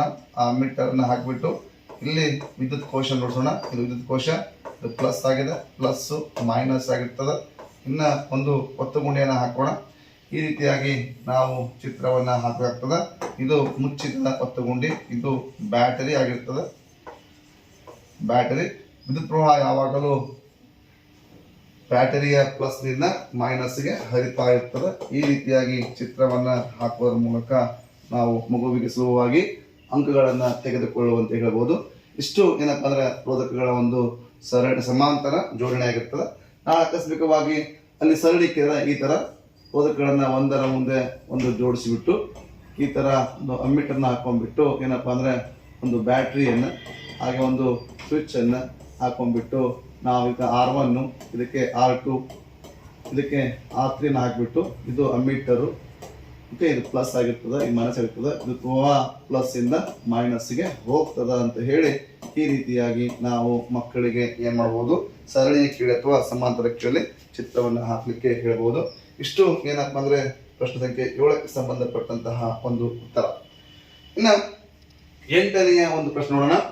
ವಿದ್ಯುತ್ ಪ್ರವಾಹವಿರುವ ನೇರ ವಾಹಕದ ತಂತಿಯ ಸುತ್ತ ಉಂಟಾಗುವ ಕಾಂತೀಯ ಬಲರೇಖೆಗಳನ್ನ ಸೂಚಿಸುವಂತಹ ಚಿತ್ರ ಇದೆ. ನಮಗೆಲ್ಲ ಗೊತ್ತಿದೆ, ನೇರ ವಾಹಕದಲ್ಲಿ ಉಂಟಾಗುವಂತಹ ಕಾಂತ ಕ್ಷೇತ್ರವು ಏಕಕೇಂದ್ರೀಯ ವೃತ್ತಾಕಾರದಲ್ಲಿ ಇರುತ್ತದೆ. ಇಲ್ಲೊಂದು ಏನು ಬೇಕು, ಕಾರ್ಡ್ಬೋರ್ಡ್ ಇರ್ತದೆ. ಒಂದು ಕಾರ್ಡ್ಬೋರ್ಡ್ ತಕೊಂಡ್ಬಿಟ್ಟು ಆ ಕಾರ್ಡ್ಬೋರ್ಡಿನ ಮಧ್ಯ ಭಾಗದಲ್ಲಿ ಒಂದು ಏನಪ್ಪಾ ಅಂದ್ರೆ ನೇರ ವಾಹಕ ತಂತಿಯನ್ನ ಹಾಯಿಸ್ತೇವೆ. ಈ ನೇರ ವಾಹಕ ತಂತಿಯನ್ನ ಬ್ಯಾಟರಿಗೆ ಜೋಡಿಸ್ತೇವೆ. ನಂತರ ಒಂದು ಸ್ವಿಚ್ಗೆ, ನಂತರ ಒಂದು ಅಮ್ಮೀಟರ್ಗೆ, ಒಂದು ಪರಿವರ್ತಿಸಬಹುದಾದ ರೋಧಕ್ಕೆ ಸಂಪರ್ಕವನ್ನು ಕಲ್ಪಿಸ್ತೇವೆ. ಆಗ ಇಲ್ಲಿ ಪ್ಲಸ್ ಅದ, ಇಲ್ಲಿ ಮೈನಸ್ ಇರ್ತದ, ಇಲ್ಲಿ ಒತ್ತುಗುಂಡಿ ಅದ, ಇದು ಅಮ್ಮೀಟರ್ ಆಗ್ಯದ. ಇನ್ನು ಇದು ಪರಿವರ್ತಿಸಬಹುದಾದ ರೋಧ ಆಗಿರ್ತದ. ಇಷ್ಟು ಹಾಕಿದಾಗ ಆಗ ಏನಾಗುತ್ತೆ, ನಾವು ಹಾಕಿರುವಂತಹ ಕಬ್ಬಿಣದ ರಜೆಗಳನ್ನು ಒತ್ತುಗುಂಡಿಯನ್ನು ಹಾಕಿದಾಗ ಅವುಗಳು ಒಂದು ನಿರ್ದಿಷ್ಟವಾದ ಆಕಾರದಲ್ಲಿ ಜೋಡಣೆ ಆಗ್ತವೆ. ಯಾವ ಆಕಾರದಲ್ಲಿ ಅಂದ್ರೆ ಏಕ ಕೇಂದ್ರೀಯ ವೃತ್ತಾಕಾರದಲ್ಲಿ ಜೋಡಣೆ ಆಗ್ತವೆ. ಈ ರೀತಿ ಜೋಡಣೆಗೊಂಡಿರುವಂತಹ ಕಬ್ಬಿಣದ ರಜೆಗಳನ್ನು ನಾವು ಒಂದು ನೇರ ವಾಹಕದಲ್ಲಿ ಉಂಟಾದ ಕಾಂತೀಯ ಬಲರೇಖೆಗಳು ಅಥವಾ ಕಾಂತಕ್ಷೇತ್ರ ಅಂತ ಕರಿಬಹುದು. ಈ ರೀತಿಯಾಗಿ ಅಲ್ಲಿ ಒಂದು ನೇರ ವಾಹಕದಲ್ಲಿ ವಿದ್ಯುತ್ ಪ್ರವಾಹ ಇದ್ದಾಗ ಉಂಟಾಗುವಂತಹ ಕಾಂತೀಯ ಬಲರೇಖೆಗಳು ಅಂತಾನೆ ಹೇಳ್ಬೋದು. ಮತ್ತೆ ಅಷ್ಟಲ್ಲದೆ ಇಲ್ಲಿ ಮರೆಯದೆ ವಿದ್ಯುತ್ ಪ್ರವಾಹದ ದಿಕ್ಕನ್ನು ಕೂಡ ನಾವು ಸೂಚಿಸಲಾಗ್ತದೆ. ಈ ರೀತಿಯಾಗಿ ವಿದ್ಯುತ್ ಪ್ರವಾಹ ದಿಕ್ಕನ್ನು ಹಾಕಿಬಿಟ್ಟು, ಈಗ ನಮ್ಗೆ ಗೊತ್ತಿದೆ ಬಲಗೈ ಹೆಬ್ಬೆರಳು ನಿಯಮ ಅಂತದೆ. ಬಲಗೈ ಹೆಬ್ಬೆರಳು ನಿಯಮದಲ್ಲಿ ಹೆಬ್ಬೆರಳನ್ನು ಹಿಡ್ಕೊಂಡ್ಬಿಟ್ಟು ಉಳಿದ 4 ಬೆರಳುಗಳನ್ನ ಈ ರೀತಿ ಮಡಿಸಿಕೊಂಡಾಗ ಹೆಬ್ಬೆರಳು ವಿದ್ಯುತ್ ಪ್ರವಾಹದ ದಿಕ್ಕನ್ನು ತೋರಿಸಿದ್ರೆ ಉಳಿದ 4 ಬೆರಳುಗಳು ಕಾಂತಕ್ಷೇತ್ರ ದಿಕ್ಕ ತೋರಿಸ್ತದವೆ. ಹಾಗಾಗಿ ಇಲ್ಲಿ ವಿದ್ಯುತ್ ಪ್ರವಾಹ ಮೇಲಿಂದ ಕೆಳಗಡೆ ಹೋಗ್ತಾ ಇದೆ. ಹಾಗಾಗಿ ಆ ವಿದ್ಯುತ್ ಪ್ರವಾಹ ಮೇಲಿಂದ ಕೆಳಗಡೆ ಹೋಗ್ತಾ ಇದೆ ಅಂದ್ರೆ ಇಲ್ಲಿ ಕಾಂತಕ್ಷೇತ್ರ ಗಡಿಗಾರ ತಿರುಗುವ ದಿಕ್ಕಿನಾಗೈತಿ. ಗಡಿಗಾರ ತಿರುಗುವ ಅಂದ್ರೆ ಪ್ರದಕ್ಷಿಣೀಯವಾಗಿರ್ತದೆ. ಹಾಗಾಗಿ ನಾವು ಇಲ್ಲಿ ಏನಪ್ಪಾ ಅಂದ್ರೆ ಈ ರೀತಿ ಆ ಕಾಂತಕ್ಷೇತ್ರದ ದಿಕ್ಕನ್ನು ಕೂಡ ಹಾಕಬೇಕಾಗ್ತದೆ. ಅಂದ್ರೆ ಈ ರೀತಿಯಾಗಿರ್ತದೆ ಕಾಂತಕ್ಷೇತ್ರ. ಅಂದ್ರೆ ಈ ತರ ಐತಂದ್ರೆ ಈ ತರ ಇರ್ತದೆ. ಅಕಸ್ಮಾತ್ ಉಲ್ಟಾ ಆಯ್ತಪ್ಪ ಅಂದ್ರೆ ಹಿಂಗ ಗಡಿಗಾರ ತಿರುಗುವ ವಿರುದ್ಧ ದಿಕ್ಕಿನಾಗ ಅಪ್ರದಕ್ಷಿಣೀಯವಾಗಿ clockwise and anticlockwise. ಈಗ ಇಲ್ಲಿ ಉಂಟಾಗಿರುವಂತಹ ಕಾಂತಕ್ಷೇತ್ರ ಕ್ಲಾಕ್ ವೈಸ್ ಇದೆ ಅಂದ್ರೆ ಗಡಿಗಾರ ತಿರುಗುವ ದಿಕ್ಕಿನಲ್ಲೇ ಇರ್ತದ ಅಂತ ಹೇಳಿ ನಾವು ಮಗುವಿಗೆ ಹೇಳಿಬಿಟ್ಟು ಈ ರೀತಿಯಾಗಿ ಸುಲಭವಾಗಿ 2 ಅಂಕದ ಪ್ರಶ್ನೆಗಳಿಗೆ ಚಿತ್ರವನ್ನು ಹಾಕಲಿಕ್ಕೆ ಹೇಳಲಾಗ್ತದೆ. ಇಷ್ಟು ಏನಪ್ಪಾ ಅಂದ್ರೆ ಇದು 8ನೆಯ ಪ್ರಶ್ನೆಗೆ ಸಂಬಂಧಪಟ್ಟಿರುವಂತಹ ಒಂದು ಮಾಹಿತಿ. ಇನ್ನು 9ನೆಯ ಪ್ರಶ್ನೆ ನೋಡ್ತಾ ಹೋಗೋಣ. ಲೆಕ್ಕಗಳಿದಾವೆ. 25 ಓಂ ರೋಧವನ್ನ ಹೊಂದಿರುವಂತಹ ಒಂದು ವಿದ್ಯುತ್ ದೀಪ ಮತ್ತು 5 ಓಂ ರೋಧವನ್ನ ಹೊಂದಿರುವಂತಹ ಒಂದು ವಾಹಕವನ್ನ 5 ವೋಲ್ಟನ ಶುಷ್ಕ ಕೋಶಕ್ಕೆ ಸರಣಿ ಕ್ರಮದಲ್ಲಿ ಇಂಪಾರ್ಟೆಂಟ್ ಸರಣಿ ಕ್ರಮದಲ್ಲಿ ಜೋಡಿಸಲಾಗಿದೆ. ಸರಣಿ ಕ್ರಮದಲ್ಲಿ ಜೋಡಿಸಲಾಗಿದೆ ಅಂದ್ರೆ ಒಂದು ದೀಪವನ್ನ ಒಂದು ವಾಹಕ ರೋಧವನ್ನ ಸರಣಿ ಕ್ರಮದಲ್ಲಿ 5 ವೋಲ್ಟಿನ ಶುಷ್ಕ ಕೋಶಕ್ಕೆ ಸರಣಿ ಕ್ರಮದಲ್ಲಿ ಸಂಪರ್ಕಿಸಲಾಗಿದೆ. ಹಾಗಾದರೆ ಮಂಡಲದ ಒಟ್ಟು ರೋಧ, ಮಂಡಲದಲ್ಲಿ ಪ್ರವಹಿಸುತ್ತಿರುವ ವಿದ್ಯುತ್ ಪ್ರವಾಹ, ವಿದ್ಯುತ್ ದೀಪ ಹಾಗೂ ವಾಹಕ ತುದಿಗಳಿನ ವಿಭವಾಂತರವನ್ನ ಕಂಡು ಹಿಡಿ ಅಂತ ಕೇಳಿದ್ದಾರೆ. ಹಾಗೆ ಮೊದಲಿಗೆ ಏನ್ ಕೊಟ್ಟಾರ ಬರ್ಕೋಬೇಕು. ಏನ್ ಕೊಟ್ಟಾರಪ್ಪ ಅಂದ್ರೆ ವಿದ್ಯುತ್ ದೀಪದ ರೋಧವನ್ನ ಕೊಟ್ಟಿದ್ದಾರೆ. ವಿದ್ಯುತ್ ದೀಪದ ರೋಧ ಇದನ್ನ ನಾವು R1 ಅಂತ ತಿಳ್ಕೊಂಡಿಪ್ಪ ಅಂದ್ರೆ ಅದರ ರೋಧ 25 ಓಮ್ ಆಗಿದೆ. ಹಾಗೆ ವಾಹಕದ ರೋಧವನ್ನು ಕೊಟ್ಟಿದ್ದಾರೆ. ವಾಹಕದ ರೋಧ ಇದನ್ನ R2 ಅಂತ ಅನ್ಕೊಂಡ್ವಿ ಅಂತಂದ್ರೆ ಅದರ ರೋಧ 5 ಓಮ್ ಇದೆ. ಇವುಗಳನ್ನ 5 ವೋಲ್ಟಿನ ವಿಭವಾಂತರಕ್ಕೆ ಅಂದ್ರೆ ವಿಭವಾಂತರವನ್ನು ಕೂಡ ಕೊಟ್ಟಿದ್ದಾರೆ. ವಿಭವಾಂತರ 5 ವೋಲ್ಟ್ ಆಗಿದೆ. 5 ವೋಲ್ಟ್ನ ಶುಷ್ಕ ಕೋಶಕ್ಕೆ ಸಂಪರ್ಕ ಮಾಡಿದ್ದಾರೆ. ಏನು ಕೇಳಿದಾರಪ್ಪ ಅಂದ್ರೆ ಇವುಗಳನ್ನ ಸರಣಿ ಕ್ರಮದ ಜೋಡಣೆ ಮಾಡಿದಾಗ ಆಗ ಮಂಡಲದ ಒಟ್ಟು ರೋಧ, ಸಮಾನ ರೋಧ ಅಂದ್ರೂ ಅಷ್ಟೇ, ಒಟ್ಟು ರೋಧ ಅಂದ್ರೂ ಅಷ್ಟೇ, ಮಂಡಲದ ಒಟ್ಟು ರೋಧವನ್ನ ಕೇಳಿದಾರ. Question mark R is question mark first one. Second one ಮಂಡಲದ ಒಟ್ಟು ವಿದ್ಯುತ್ ಪ್ರವಾಹವನ್ನು ಕೇಳಿದ್ದಾರೆ. ಮಂಡಲದ ಒಟ್ಟು ವಿದ್ಯುತ್ ಪ್ರವಾಹ ಅಂದ್ರೆ I is equal to question mark. ಆಮೇಲೆ ವಿದ್ಯುತ್ ದೀಪ ಹಾಗೂ ವಾಹಕದ ರೋಧದ ನಡುವಿನ ವಿಭವಾಂತರ ಅಂದ್ರೆ ವಿದ್ಯುತ್ ದೀಪದಲ್ಲಿನ ವಿಭವಾಂತರ ಅಂದ್ರೆ V1 ಅನ್ಕೊಳ್ಳೋಣ. ವಿದ್ಯುತ್ ದ್ವೀಪದ ವಿಭವಾಂತರ ಅದನ್ನ V1 ಅನ್ಕೊಳ್ಳೋಣ. ಹಾಗೆಯೇ ವಾಹಕ ತುದಿಗಳ ನಡುವಿನ ವಿಭವಾಂತರ, ವಾಹಕ ತುದಿಗಳ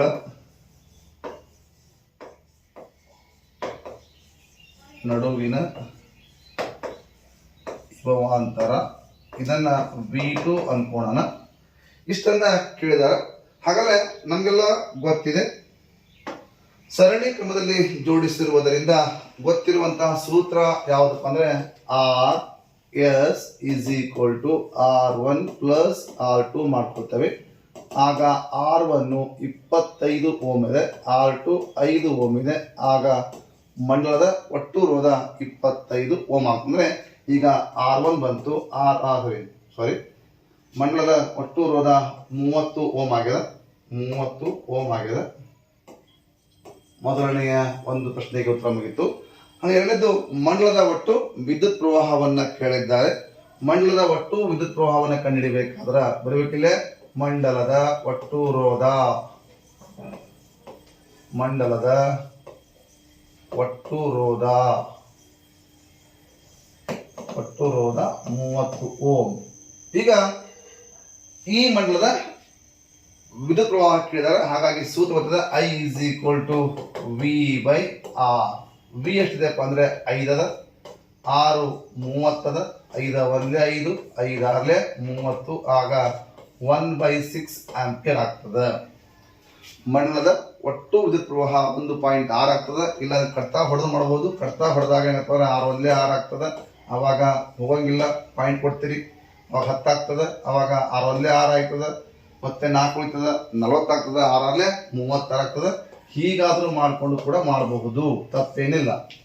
ಈಗ ಮಂಡಲದ ಒಟ್ಟು ವಿದ್ಯುತ್ ಪ್ರವಾಹ ಎಷ್ಟಾಯ್ತು? 0.16 ಅಥವಾ 1/6 ಆಂಪಿಯರ್ ಆಗ್ಯದ. ಈಗ ನೆಕ್ಸ್ಟ್ ಏನಪ್ಪ ಅಂದ್ರೆ ಇದು ಗೊತ್ತಾಯ್ತು, ಎಷ್ಟಿದೆ? 1/6 ಆಂಪಿಯರ್ ಇದೆ. ಈಗ ವಿದ್ಯುತ್ ದೀಪದ ವಿಭವಾಂತರ. ಹಾಗಾದ್ರೆ ವಿದ್ಯುತ್ ದೀಪದಲ್ಲಿನ ಬರಬೇಕಿಲ್ಲ ಮಂಡಲದ ಒಟ್ಟು ವಿದ್ಯುತ್ ಪ್ರವಾಹ, ಮಂಡಲದ ವಿದ್ಯುತ್ ಪ್ರವಾಹ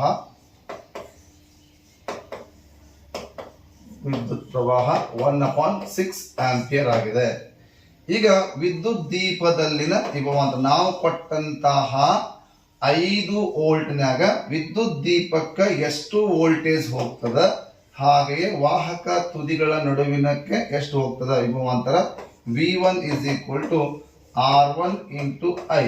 ಏಕೆಂದರೆ ಸರಣಿ ಕ್ರಮದಲ್ಲಿ ಎಲ್ಲಾ ಭಾಗದಲ್ಲಿ ಒಂದೇ ರೀತಿಯ ವಿದ್ಯುತ್ ಪ್ರವಾಹ ಇರ್ತದೆ. ವಿಭವಾಂತರ ಮಾತ್ರ ಏನಾಗುತ್ತೆ? ಡಿವೈಡ್ ಆಗ್ತದ, ಹಂಚಿಕೆ ಆಗ್ತದ. ಹಾಗಾಗಿ R1 ಎಷ್ಟಿದೆಪ್ಪ ಅಂದ್ರೆ 25 ಇದೆ. I 1/6 ಅದ, 6 1 6, 6 4 24, 1 ಇರ್ತದ, ಪಾಯಿಂಟ್ ಕೊಟ್ರಿ 10 ಆಗ್ತದ. ಅವಾಗ ಮತ್ತೆ 6 1 6, 4 ಉಳಿತು 40 ಆಯ್ತು, 6 36.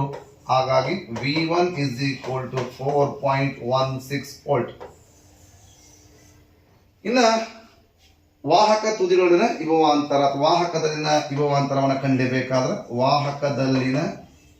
ವಾಹಕದಲ್ಲಿನ ವಿಭವಾಂತರ V2 is equal to R2 into I ಹಾಕ್ತೀರಿ. R2 5 ಅದ, I 1/6 ಅದ, 6 1 6, 6 ಹೋಗಂಗಿಲ್ಲ, ಪೂಜಿ ಕೊಡ್ತೀರಿ 50 ಆಗ್ತದ. 6 8 48 ಆಯ್ತು, 2 ಉಳಿತು 20 ಆಯ್ತು, 6 3 18 ಆಗ್ತದ. ಆಗ V2 is equal to 0.83 volt ಆಗ್ತದೆ. ಈ ರೀತಿಯಾಗಿ ಇಷ್ಟು ಲೆಕ್ಕಗಳನ್ನ ಮಾಡಿದಾಗ ಒಟ್ಟು ನಮಗೆ 3 ಅಂಕಗಳು ಬರುವಂತಹ ಸಾಧ್ಯತೆ. ಈ ರೀತಿಯಾಗಿ ಇದು 3 ಅಂಕದ ಪ್ರಶ್ನೆಗಳಿಗೆ ಬಂದಿರುವಂತಹ ಒಂದು ಪ್ರಶ್ನೆಯಾಗಿದೆ. ಈ ರೀತಿಯಾಗಿ ನಾವು ಮಗುವಿಗೆ ಪ್ರಶ್ನೆಗಳನ್ನ ಬಿಡಿಸಲು ಹೇಳಲಾಗ್ತದೆ. ಇನ್ನ ಮುಂದಿರುವ ಪ್ರಶ್ನೆ ಇದೇ ಪ್ರಶ್ನೆಗೆ ಅಥವಾ ಕೂಡ ಇದೆ. ಏನಪ್ಪ ಅಥವಾ ಅಂದ್ರೆ ಇದೇ ಪ್ರಶ್ನೆಗೆ ಅಥವಾ ಕೂಡ ಇದೆ. 2 ಓಮ್ ರೋಧದಿಂದ ಪ್ರತಿ ಸೆಕೆಂಡ್ಗೆ 50 ಜೌಲ್ ಉಷ್ಣ ಶಕ್ತಿ ಉತ್ಪತ್ತಿಯಾಗುತ್ತದೆ. ರೋಧಕದ ನಡುವಿನ ವಿಭವಾಂತರವನ್ನ ಕಂಡು ಹಿಡಿಯಿರಿ ಅಂತ ಇದೆ ಅಥವಾ ಇದೆ. ಹಾಗಾದ್ರೆ ಇಲ್ಲಿ ಕೊಟ್ಟಿರುವಂತಹ ದತ್ತಾಂಶ ನೋಡ್ತಾ ಹೋದ್ರೆ ಅಂದ್ರೆ 2 ಓಮ್ ರೋಧದಿಂದ ಪ್ರತಿ ಸೆಕೆಂಡ್ಗೆ 50 ಜೌಲ್ ಉಷ್ಣ ಶಕ್ತಿ ಉತ್ಪತ್ತಿ ಆಗ್ತಾ ಇದೆ. ಅಂದ್ರೆ ಆರ್ ಕೊಟ್ಟಿದ್ದಾರೆ, R is equal to 2 ohm ಅಂತೆ. T ಕೊಟ್ಟಿದ್ದಾರೆ, T is equal to 1 second ಅಂತೆ. ಹಾಗೆ H ಕೊಟ್ಟಿದ್ದಾರೆ, H is equal to 50 joule ಅಂತೆ. ಏನಕ್ಕೆ V ಅಂತ ಕೇಳಿದ್ದಾರೆ. ನಮಗೆಲ್ಲ ಗೊತ್ತಿದೆ ಈ ಉಷ್ಣಕ್ಕೆ ಸಂಬಂಧಪಟ್ಟ ಲೆಕ್ಕಗಳು ಮಾಡಬೇಕಂದ್ರೆ ಜೌಲ್ನ ಉಷ್ಣೋತ್ಪನ್ನ ನಿಯಮವನ್ನು ಹಾಕ್ತೇವೆ. ಅಲ್ಲಿ H is equal to I² RT. ಒಂದು ವೇಳೆ ಅವ್ರು ನೇರವಾಗಿ ಐ ಕೇಳಿದ ಸಮಸ್ಯೆ ಇಲ್ಲ, ಬಟ್ ಅವ್ರು ವಿ ಕೇಳಿದಾರ. ನಮಗೆ ಗೊತ್ತಿದೆ ವಿಭವಾಂತರ is equal to V is equal to R into I. ಹಾಗಾಗಿ ನಾವು ವಿಭವಾಂತರವನ್ನು ಕಂಡುಹಿಡಿಯಬೇಕಾದ್ರೆ ಆಲ್ರೆಡಿ ರೋಧ ಗೊತ್ತಿಲ್ಲ, ಐ ಗೊತ್ತಿಲ್ಲ. ಹಾಗಾಗಿ ಈ ಸೂತ್ರದ ಮೂಲಕ ಮೊದಲಿಗೆ ಐ ಅನ್ನು ಕಂಡುಹಿಡ್ಕೋಬೇಕು. ಹಾಗಾಗಿ ಇದನ್ನ ನೋಡ್ರಿ, H/R T is equal to I² ಅಂತಾನೆ, ಅಥವಾ I² is equal to H/RT ಮಾಡ್ಕೋಬಹುದು, ಸಮಸ್ಯೆ ಏನಿಲ್ಲ. ಈಗ I² is equal to ಎಷ್ಟಪ್ಪ ಅಂದ್ರೆ 50 ಇದೆ ಡಿವೈಡೆಡ್ ಬೈ ಆರ್ 2 ಇದೆ ಇಂಟು ಟಿ 1 ಅದ ಅಂದ್ರೆ 50 ಡಿವೈಡೆಡ್ ಬೈ 2 ಆಯ್ತು 2 ಒಂದೇ 2 25 ಆವಾಗ I square is equal to 25 ಆಗ್ತದೆ I square is equal to 25 ವರ್ಗ 5 ಆಗ್ತದೆ ಅವಾಗ ವರ್ಗಮೂಲವನ್ನು ಹಾಕಬೇಡ ಕಡೆ ಈ ಸ್ಕ್ವಯರು ಈ ವರ್ಗಮೂಲ ಈ ಸ್ಕ್ವಯರು ಈ ವರ್ಗಮೂಲ ಹೋಗ್ತದೆ ಅವಾಗ I is equal to 5 ampere ಆಗ್ತದೆ ಯಾವಾಗ ಐ ಬಂತು ವಿ ಅನ್ನ ಹಿಡಿಬಹುದು V is equal to 6 2 9 I 5 ಆಗ್ತದೆ ಆವಾಗ V is equal to 10 volt ಆಗ್ತದೆ ಈ ರೀತಿಯಾಗಿ ಮಾಡಬಹುದು ಇಲ್ಲ ಅಂದ್ರೆ ಇದೇ ಲೆಕ್ಕವನ್ನ ಇನ್ನೊಂದು ರೀತಿ ಮಾಡಬಹುದು ಸುಲಭವಾಗಿ ಈ ಲೆಕ್ಕವನ್ನ ಹೇಳ್ತಾ ಹೋಗ್ಬೋದು ನಮಗೆ ಗೊತ್ತಿರೋ ಸೂತ್ರ H is equal to I square R T ಅಂತ ಗೊತ್ತಿದೆ ಎಚ್ ಇಸ್ ಈಕ್ವಲ್ ಟು ನಮ್ಗೆ ಗೊತ್ತಿದೆ ಐ ಇಸ್ ಈಕ್ವಲ್ ಟು ಏನಪ್ಪಾ ಅಂದ್ರೆ ವಿ ಅಪಾನ್ ಆರ್ ಅಂತ ಗೊತ್ತಿದೆ ಐ ಸ್ಕ್ವಯರ್ ಇರೋದ್ರಿಂದ ಏನಪ್ಪ I square is equal to V square by R square ಹಾಗಾಗಿ ಐ ಇದ್ದಲ್ಲೇ V square by R square ಹಾಕೋಣ ಆರ್ ಅನ್ನ ಆರ್ ಹಾಕೋಣ ಟಿಗೆ ಟಿ ಹಾಕೋಣ ಅವಾಗ 1 1 ಆರ್ ಕ್ಯಾನ್ಸಲ್ ಆಗ್ತದ ಏನು ಉಳಿತದ ಅವಾಗ H is equal to V square divided by R into T ಓರೇ ಗುಣಾಕಾರವನ್ನ ಮಾಡ್ರಿ ಅವಾಗ H into R is equal to V square into T ಆಗ್ತದೆ ಅಥವಾ ಇದು ಹಿಂಗೆ ಬರಿಬಹುದು V square into T is equal to H into R ನನಗೆ ವಿ ಬೇಕಾಗಿದೆ ಯಾವುದನ್ನ ಖಂಡಿತ ಲೆಫ್ಟ್ ಹ್ಯಾಂಡ್ಗೆ ಎಡಗಡೆ ಭಾಗ ತಗೋಬೇಕು ಹಾಗಾಗಿ V square is equal to H into R divided by T ಆಗ್ತದೆ ಹೆಚ್ಚು 50 ಅದ ಆರು 2 ಅದ ಟಿ 1 ಅದ ಆಗ V square is equal to 100 ಆಗ್ತದೆ V square is equal to 100ರ ವರ್ಗ 10 ಸ್ಕ್ವಯರ್ ಆಗ್ತದೆ ಅವಾಗ ವರ್ಗಮೂಲವನ್ನು ಹಾಕ್ತೀರಿ ಈ ವರ್ಗಮೂಲ ಈ ವರ್ಗ ಹೋಗ್ತದೆ ಅವಾಗ V is equal to 10 volt ಆಗ್ತದೆ ಈ ತರ ಕೂಡ ಮಾಡಬಹುದು ಇದು 3 ಅಂಕ ಕೇಳುವಂತ ಒಂದು ಪ್ರಶ್ನೆಯಾಗಿದೆ ಈ ರೀತಿಯಾಗಿ ಮಗು ಉತ್ತರವನ್ನ ಬರೆದಾಗ ಅದಕ್ಕೆ 3ಕ್ಕೆ 3 ಅಂಕಗಳು ಬರಲಿಕ್ಕೆ ಸಾಧ್ಯವಾಗ್ತದೆ ಅಟ್ಲೀಸ್ಟ್ ಕೊಟ್ಟಂತಹ ದತ್ತಾಂಶಗಳನ್ನ ಬರೆದು ಸೂತ್ರವನ್ನ ಹಾಕಿದ್ರೆ 1 ಅಂಕ ಕೊಡ್ತಾರೆ ಇನ್ನ ಲೆಕ್ಕ ಮಾಡ್ತಾ ಹೋಗ್ಬಿಟ್ರೆ ಇನ್ನು 2 ಅಂಕ ಕೊಡ್ತಾರೆ ಅಂತಿಮವಾಗಿ ಏಕಮಾನಗಳನ್ನ ತಪ್ಪದೆ ಬರೆಯಲು ಹೇಳಿ ಏಕೆಂದ್ರೆ ನಮ್ಮ ಮಕ್ಕಳು ಏಕಮಾನಗಳನ್ನ ಬರೆಯೋದೇ ಇಲ್ಲ ಹಾಗಾಗಿ ಕೊನೆಗೆ ಅರ್ಧ ಮಾರ್ಕ್ಸ್ ಅನ್ನ ಕಟ್ ಮಾಡಲಾಗ್ತದೆ ಹಾಗೆ ದಯವಿಟ್ಟು ಈ ರೀತಿಯಾಗಿ ಮಕ್ಕಳಿಗೆ ಲೆಕ್ಕ ಮಾಡಿದ ನಂತರ ಬರುವಂತಹ ಕೊನೆಯ ಭೌತ ಪರಿಮಾಣಕ್ಕೆ ಸಂಬಂಧಪಟ್ಟಂತಹ ಅವುಗಳ ಏಕಮಾನವನ್ನ ಬರಲಿಕ್ಕೆ ಹೇಳಬೇಕು ಇಷ್ಟು ಇದು 9ನೆಯ ಪ್ರಶ್ನೆಗೆ ಒಂದು ಉತ್ತರ ಆಯಿತು ಹಾಗಾದ್ರೆ ಮುಂದಿನ ಪ್ರಶ್ನೆ ನೋಡೋಣ ಮುಂದಿನ ಪ್ರಶ್ನೆ ಏನಿದೆಪ್ಪ ಅಂದ್ರೆ 10ನೇ ಪ್ರಶ್ನೆ ಗ್ರಹ ವಿದ್ಯುತ್ ಮಂಡಲದಲ್ಲಿ ಓವರ್ಲೋಡ್ ಉಂಟಾಗಲು ಕಾರಣಗಳೇನು ಯಾವ ಕಾರಣಕ್ಕಾಗಿ ಓವರ್ಲೋಡ್ ಆಗ್ತದೆ ಹಾಗೆಯೇ 15 ಆಂಪಿಯರ್ ಮತ್ತು 5 ಆಂಪಿಯರ್ ರೇಟಿಂಗ್ ವಿದ್ಯುತ್ ಮಂಡಲದ ಅವಶ್ಯಕತೆ ಏನು ಅಂತ ಕೇಳಿದಾಗ ಇಲ್ಲಿ ಈ ಪ್ರಶ್ನೆಗೆ ಉತ್ತರವನ್ನ ಬರಿಬೇಕಾದ್ರೆ ಏನಿದೆ ಓವರ್ಲೋಡ್ ಉಂಟಾಗಲು ಕಾರಣವೇನು ಹಾಗಾದ್ರೆ ಓವರ್ಲೋಡ್ ಉಂಟಾಗಲು ಕಾರಣ ನೋಡ್ತಾ ಹೋದ್ರೆ ಉತ್ತರ ನೋಡ್ತಾ ಹೋದ್ರೆ ಕಾರಣಗಳು ಒಂದನೇ ಕಾರಣ ಮೊದಲನೆಯ ಒಂದು ಕಾರಣ ಏನಪ್ಪಾ ಅಂದ್ರೆ ಕಡಿಮೆ ವಿದ್ಯುತ್ ಪ್ರವಾಹದ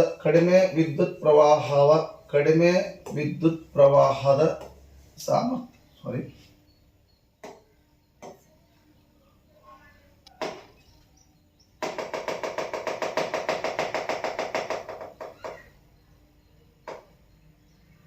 ಒಂದನೇ ಭಾಗ ಕಡಿಮೆ ವಿದ್ಯುತ್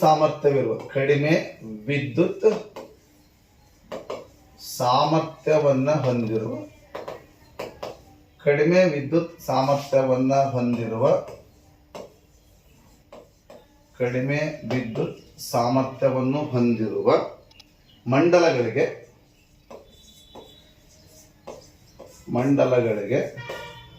ಅಧಿಕ ಸಾಮರ್ಥ್ಯವನ್ನು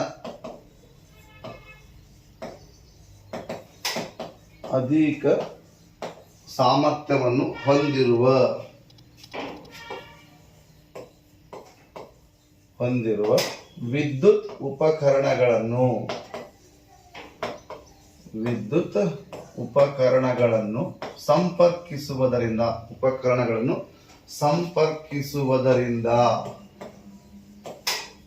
ಸಂಪರ್ಕಿಸುವುದರಿಂದ ಓವರ್ಲೋಡ್ ಆಗ್ತದ. ಉದಾಹರಣೆಗೆ ನಾವು 6ನೇ ಲೆಕ್ಕ ಮಾಡುವಾಗ ಆ ಒಂದು ಮಂಡಲದ ಸಾಮರ್ಥ್ಯ 5 ಆಂಪಿಯರ್ ಇತ್ತು. ನಾವು 9 ವಿದ್ಯುತ್ ಪ್ರವಾಹವನ್ನ ಸೆಳೆಯುವಂತಹ ಗೀಸರ್ ಅನ್ನ ಜೋಡಿಸಿದಾಗ ಓವರ್ಲೋಡ್ ಆಗ್ತದ. ಆ ಕಾರಣಕ್ಕಾಗಿ ಕಡಿಮೆ ವಿದ್ಯುತ್ ಸಾಮರ್ಥ್ಯವನ್ನು ಹೊಂದಿರುವಂತಹ ಮಂಡಲಗಳಿಗೆ ಅಧಿಕ ಸಾಮರ್ಥ್ಯವನ್ನು ಹೊಂದಿರುವಂತಹ ವಿದ್ಯುತ್ ಉಪಕರಣ ಸಂಪರ್ಕಿಸುವುದರಿಂದ ಓವರ್ಲೋಡ್ ಆಗ್ತದ. ಒಂದನೇದು. ಎರಡನೇದೇನಪ್ಪ ಅಂದ್ರೆ ಒಂದೇ ಸ್ವಿಚ್ಗೆ ಅಥವಾ ಒಂದೇ ಸಾಕೆಟ್ಗೆ ಒಂದೇ ಬಾರಿಗೆ, ಬಹಳ ಇಂಪಾರ್ಟೆಂಟ್, ಒಂದೇ ಸಾಕೆಟ್ಗೆ ಅನೇಕ ಉಪಕರಣ ಅಲ್ಲ, ಒಂದೇ ಸಾಕೆಟ್ಗೆ ಒಂದೇ ಬಾರಿಗೆ ಅನೇಕ ವಿದ್ಯುತ್ ಉಪಕರಣಗಳನ್ನು ಜೋಡಿಸುವುದರಿಂದ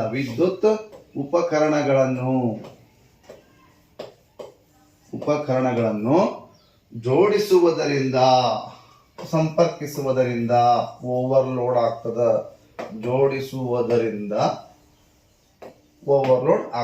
ಎರಡು ಕಾರಣಗಳಿಂದ ಓವರ್ಲೋಡ್ ಆಗ್ತದ. ಸಾಮಾನ್ಯವಾಗಿ ಈ ತಟಸ್ಥ ತಂತಿ ಮತ್ತು ಸಜೀವ ತಂತಿಗಳು ಪರಸ್ಪರ ಸಂಪರ್ಕಕ್ಕೆ ಬಂದಾಗ ಅಲ್ಲಿ ಆಗೋದು ಶಾರ್ಟ್ ಸರ್ಕ್ಯೂಟ್, ಋಸ್ವ ಮಂಡಲ ಅಂತ ಕರಿತೀವಿ. ಋಸ್ವ ಮಂಡಲ ಆದಾಗ ಮಂಡಲದಲ್ಲಿ ಏನಾಗತ್ತಪ್ಪ ಅಂದ್ರೆ ತಕ್ಷಣವೇ ಏಕಾಏಕಿ ವಿಭವಾಂತರ ಕೂಡ ಹೆಚ್ಚಾಗ್ತದ. ಆಗ ಏನಾಗುತ್ತೆ ಅಂದ್ರೆ ಅಲ್ಲಿ ಶಾರ್ಟ್ ಸರ್ಕ್ಯೂಟ್ ಆಗಿಬಿಟ್ಟು ಫ್ಯೂಸ್ ಕೂಡ ಸುಟ್ಟು ಹೋಗುವ ಸಂಭವ ಇರ್ತದೆ. ನೀವು ಅದನ್ನು ಕೂಡ ಬರೀಬಹುದು. ಕೆಲವೊಮ್ಮೆ ಸಜೀವ ಮತ್ತು ತಟಸ್ಥ ತಂತಿಗಳು ಪರಸ್ಪರ ಸಂಪರ್ಕಕ್ಕೆ ಬಂದಾಗನು ಕೂಡ ಮಂಡಲದ ವಿಭವಾಂತರ ಏಕಾಏಕಿ ಹೆಚ್ಚಾಗ್ತದೆ. ಇದನ್ನ ಋಸ್ವ ಮಂಡಲ ಅಂತ ಕರಿತೀವಿ. ಈ ಎರಡು ಪ್ರಮುಖ ಕಾರಣಗಳಿಂದ ಏನಾಗುತ್ತೆ, ಓವರ್ಲೋಡ್ ಆಗ್ತದ. ಇನ್ನ ಇದು ಎಗೆ ಉತ್ತರ ಆಯಿತು. ಇನ್ನ ಬಿಗೆ ನೋಡ್ತಾ ಹೋದ್ರೆ ಏನಿದೆ, 15 ಆಂಪಿಯರ್ ಮತ್ತು 5 ಆಂಪಿಯರ್ ವಿದ್ಯುತ್ ಮಂಡಲದ ಅವಶ್ಯಕತೆ ಏನಿತ್ತು ಬರೀಬೇಕು. 15 ಆಂಪಿಯರ್ ರೇಟಿಂಗ್ ಅನ್ನ ಹೊಂದಿರುವಂತಹ ಮಂಡಲಗಳು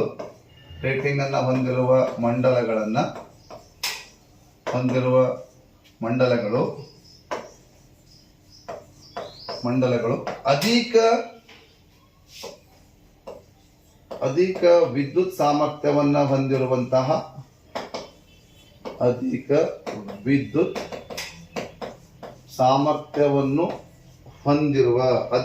ವಿದ್ಯುತ್ ಸಾಮರ್ಥ್ಯವನ್ನು ಹೊಂದಿರುವಂತಹ ಉಪಕರಣಗಳನ್ನು ಬಳಸುತ್ತಿದ್ದಲ್ಲಿ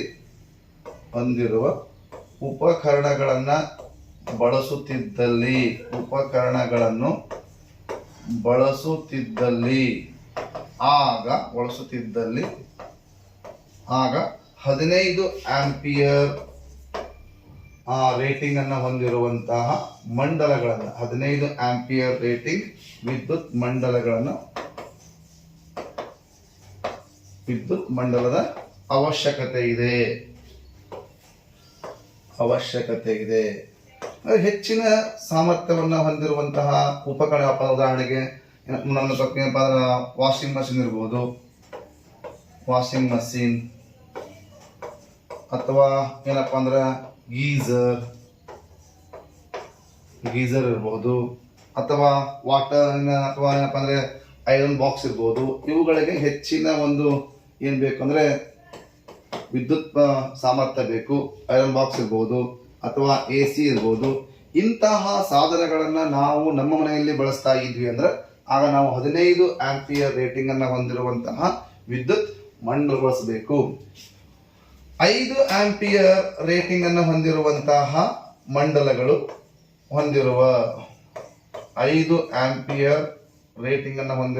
ಮಂಡಲಗಳನ್ನ ಕಡಿಮೆ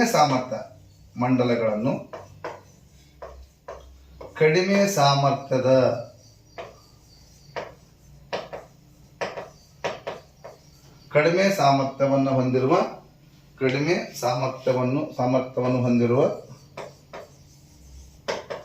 ಉಪಕರಣಗಳನ್ನು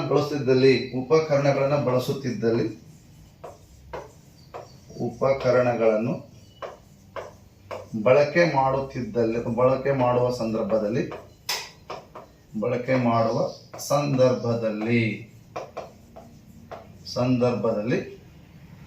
ಆಗ 5 ಆಂಪಿಯರ್ ಬಳಸಬೇಕು. ಆಗ 5 ಆಂಪಿಯರ್ನ ಮಂಡಲಗಳನ್ನು ಬಳಸಬಹುದು. ಉದಾಹರಣೆಗೆ ಫ್ಯಾನು, ಟಿವಿ, ಅಥವಾ ಬಲ್ಬು ಇಂಥವುಗಳನ್ನು ನಾವು ಹಾಕ್ತಾ ಇರುವಾಗ 5 ಆಂಪಿಯರ್ನ ಮಂಡಲಗಳನ್ನು ಬಳಕೆ ಮಾಡಬಹುದು. ಈ ರೀತಿಯಾಗಿ ನಮಗೆ ಹೆಚ್ಚು ಮಾಡಬಹುದು, ಅಂದರೆ ಹೆಚ್ಚಿನ ಸಾಮರ್ಥ್ಯವನ್ನು ಹೊಂದಿರುವಂತಹ ಉಪಕರಣ ಬಳಕೆ ಮಾಡ್ತಾ ಇದ್ರೆ 15 ಆಂಪಿಯರ್ ಬೇಕು. ಕಡಿಮೆ ಸಾಮರ್ಥ್ಯವನ್ನು ಹೊಂದಿರುವಂತಹ ವಿದ್ಯುತ್ ಉಪಕರಣ ಬಳಕೆ ಮಾಡ್ತಾ ಇದ್ದಾನೆ 5 ಆಂಪಿಯರ್ ಬೇಕು ಅಂತ ಹೇಳಿ ಸುಲಭವಾಗಿ ನಾವು ಮಕ್ಕಳಿಗೆ ಈ ರೀತಿಯಾಗಿ ಬರಲಿಕ್ಕೆ ಹೇಳಬೇಕಾಗ್ತದೆ. ಇಷ್ಟು 11ನೇ ಪ್ರಶ್ನೆಗೆ ಉತ್ತರವಾಯಿತು. ಇನ್ನು 10ನೇ ಪ್ರಶ್ನೆ ಆಯಿತು. 11ನೇ ಪ್ರಶ್ನೆ, ಬೇರೆ ಬೇರೆ ವಸ್ತುಗಳಲ್ಲಿ ವಿದ್ಯುತ್ ಪ್ರವಾಹವು ಬೇರೆ ಯಾಗಿರುತ್ತದೆ ಎಂಬುದನ್ನು ನಿರ್ಧರಿಸಲು ಒಂದು ಚಟುವಟಿಕೆಯನ್ನು ಕೇಳಿದ್ದಾರೆ. ಸಾಮಾನ್ಯವಾಗಿ ಇಲ್ಲಿ ಕೂಡ ಸ್ವಲ್ಪ ಪ್ರಶ್ನೆ ಟ್ವಿಸ್ಟ್ ಮಾಡಿದ್ದಾರೆ. ಏನು ಟ್ವಿಸ್ಟ್ ಮಾಡಿದಾರಪ್ಪ ಅಂದ್ರೆ ನಮ್ಗೆ ಗೊತ್ತಿದೆ, ರೋಧವು 3 ಅಂಶಗಳ ಮೇಲೆ ಅವಲಂಬನೆಯಾಗಿದೆ.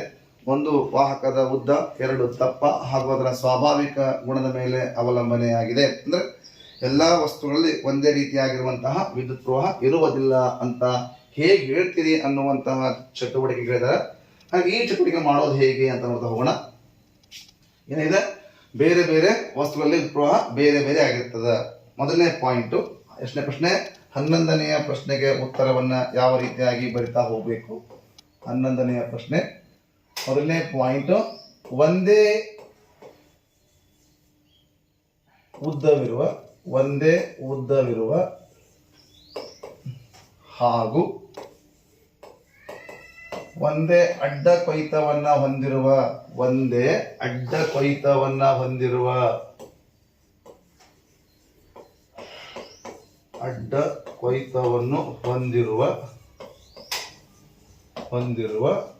ವಿವಿಧ 3 ರಿಂದ 4 ವಿವಿಧ 3 ಏನಪ್ಪ ಅಂದ್ರೆ ವಾಹಕ ವಸ್ತುಗಳನ್ನು ತೆಗೆದುಕೊಳ್ಳಬೇಕು.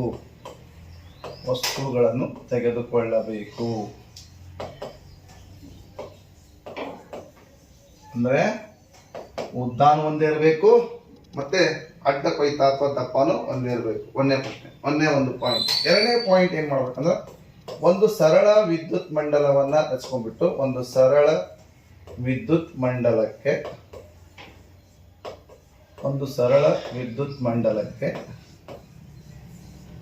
ಅಮ್ಮೀಟರ್ ಅನ್ನ ಜೋಡಿಸಿಕೊಂಡು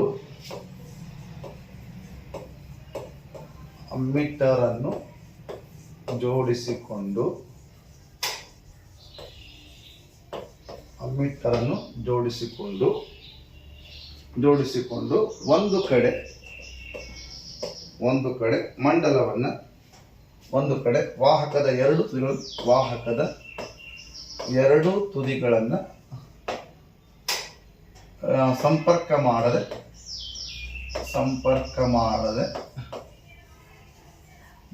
ಇಟ್ಟುಕೊಳ್ಳಬೇಕು.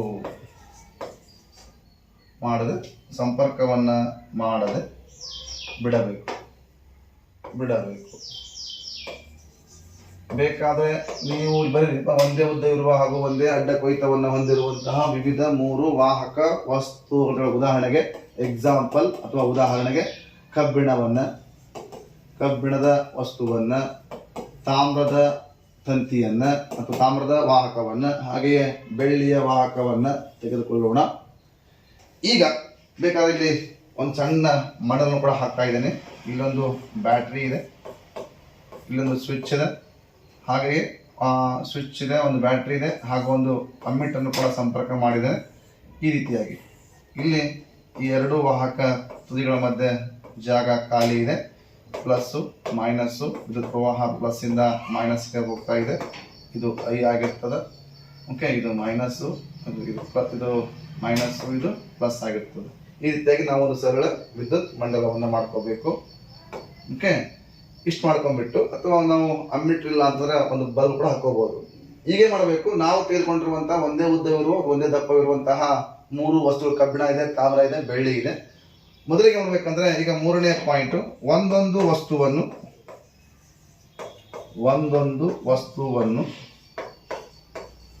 ವಸ್ತುವನ್ನು ಈ ಸಂಪರ್ಕ ಮಾಡದೇ ಇರುವ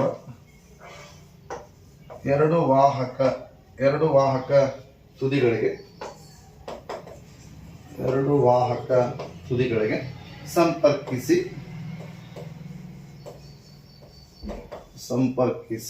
ಏನು ಮಾಡಬೇಕು? ಸಂಪರ್ಕಿಸಿ ಬರುವ ಅಥವಾ ಸಂಪರ್ಕಿಸಿದಾಗ ಅಮ್ಮೀಟರ್ನಲ್ಲಿ ಬರುವಂತಹ ಬೆಲೆಗಳನ್ನು ಬರಿತಾ ಹೋಗಬೇಕು. ಅಮ್ಮೀಟರ್ನಲ್ಲಿ ಬರುವ ಬೆಲೆಗಳನ್ನು ಬರೆಯಬೇಕು. ಅಂದ್ರೆ ಮೊದಲಿಗೆ ಹೇಳಬೇಕೀಗ, ಮೊದಲಿಗೆ ಕಬ್ಬಿಣ ಇಟ್ಕೊಂಡ, ಉದಾಹರಣೆಗೆ ಮೊದಲಿಗೆ ಕಬ್ಬಿಣವನ್ನು ಇಡ್ತಾ ಇದ್ದೀರಿ. ಕಬ್ಬಿಣವನ್ನ ಇಟ್ಟಾಗ ಉದಾಹರಣೆಗೆ ಹಾಗೆ ಈಗ ಇಲ್ಲಿ ಅಮ್ಮೀಟರ್ನಾಗ ಬೆಲೆ I = 0.1.8 ಆಂಪಿಯರ್ ಉದಾಹರಣೆಗೆ. ಆಗ ಇದನ್ನು ತೆಗಿಬೇಕು. ಏನು ತೆಗಿಬೇಕು? ನೆಕ್ಸ್ಟು ಏನಪ್ಪ ಅಂದರೆ ಏನು ತೆಗೆದ್ರೀಗ ಕಬ್ಬಿಣದ ವಾಹಕವನ್ನು ತೆಗಿತೀರಿ. ನೆಕ್ಸ್ಟು ಏನು ಮಾಡಬೇಕು? ತಾಮ್ರ ಇಡಬೇಕು. ತಾಮ್ರವನ್ನು ಹಾಕ್ತಾ ಇದ್ದೀರಿ. ತಾಮ್ರವನ್ನು ಹಾಕಿದ್ದೀರಿ. ಆಗ ಬೆಲೆ I = 2.3 ಆಂಪಿಯರ್ ಬಂತು ಅನ್ಕೊಳ್ಳೋಣ. ಹಾಗೆಯೇ ಈಗ ನಂತರ ಇದನ್ನು ತೆಗೆಯೋಣ. ತಾಮ್ರದ ತಂತಿಯನ್ನು ತೆಗೆದುಬಿಟ್ಟು ನಂತರ ಈಗ ಬೆಳ್ಳಿಯ ತಂತಿಯನ್ನು ಹಾಕೋಣ. ಬೆಳ್ಳಿಯ ತಂತಿಯನ್ನು ಹಾಕಿದಾಗ ಆಗ ಬೆಲೆ I = 2.9 ಆಂಪಿಯರ್ ಬರ್ಬೋದು. ಈ ರೀತಿಯಾಗಿ ಏನಪ್ಪ ಅಂದ್ರೆ ಬೇರೆ ಬೇರೆ ವಸ್ತುಗಳು ಬೇರೆ ಬೇರೆಯ ಬೆಲೆಯನ್ನು ತೋರಿಸ್ತಾವ. ಒಂದೊಂದು ವಸ್ತುವನ್ನು ಸಂಪರ್ಕ ಮಾಡಿ ಎರಡು ತುದಿಗಳನ್ನು ಸಂಪರ್ಕಿಸಿದಾಗ ಅಮ್ಮೀಟರ್ನಲ್ಲಿ ಬರುವಂತಹ ಬೆಲೆಯನ್ನು ಬರೆಯಬೇಕು. ನಾಲ್ಕನೇ ಪಾಯಿಂಟ್ ಏನಪ್ಪ ಅಂದ್ರೆ ಇಲ್ಲಿ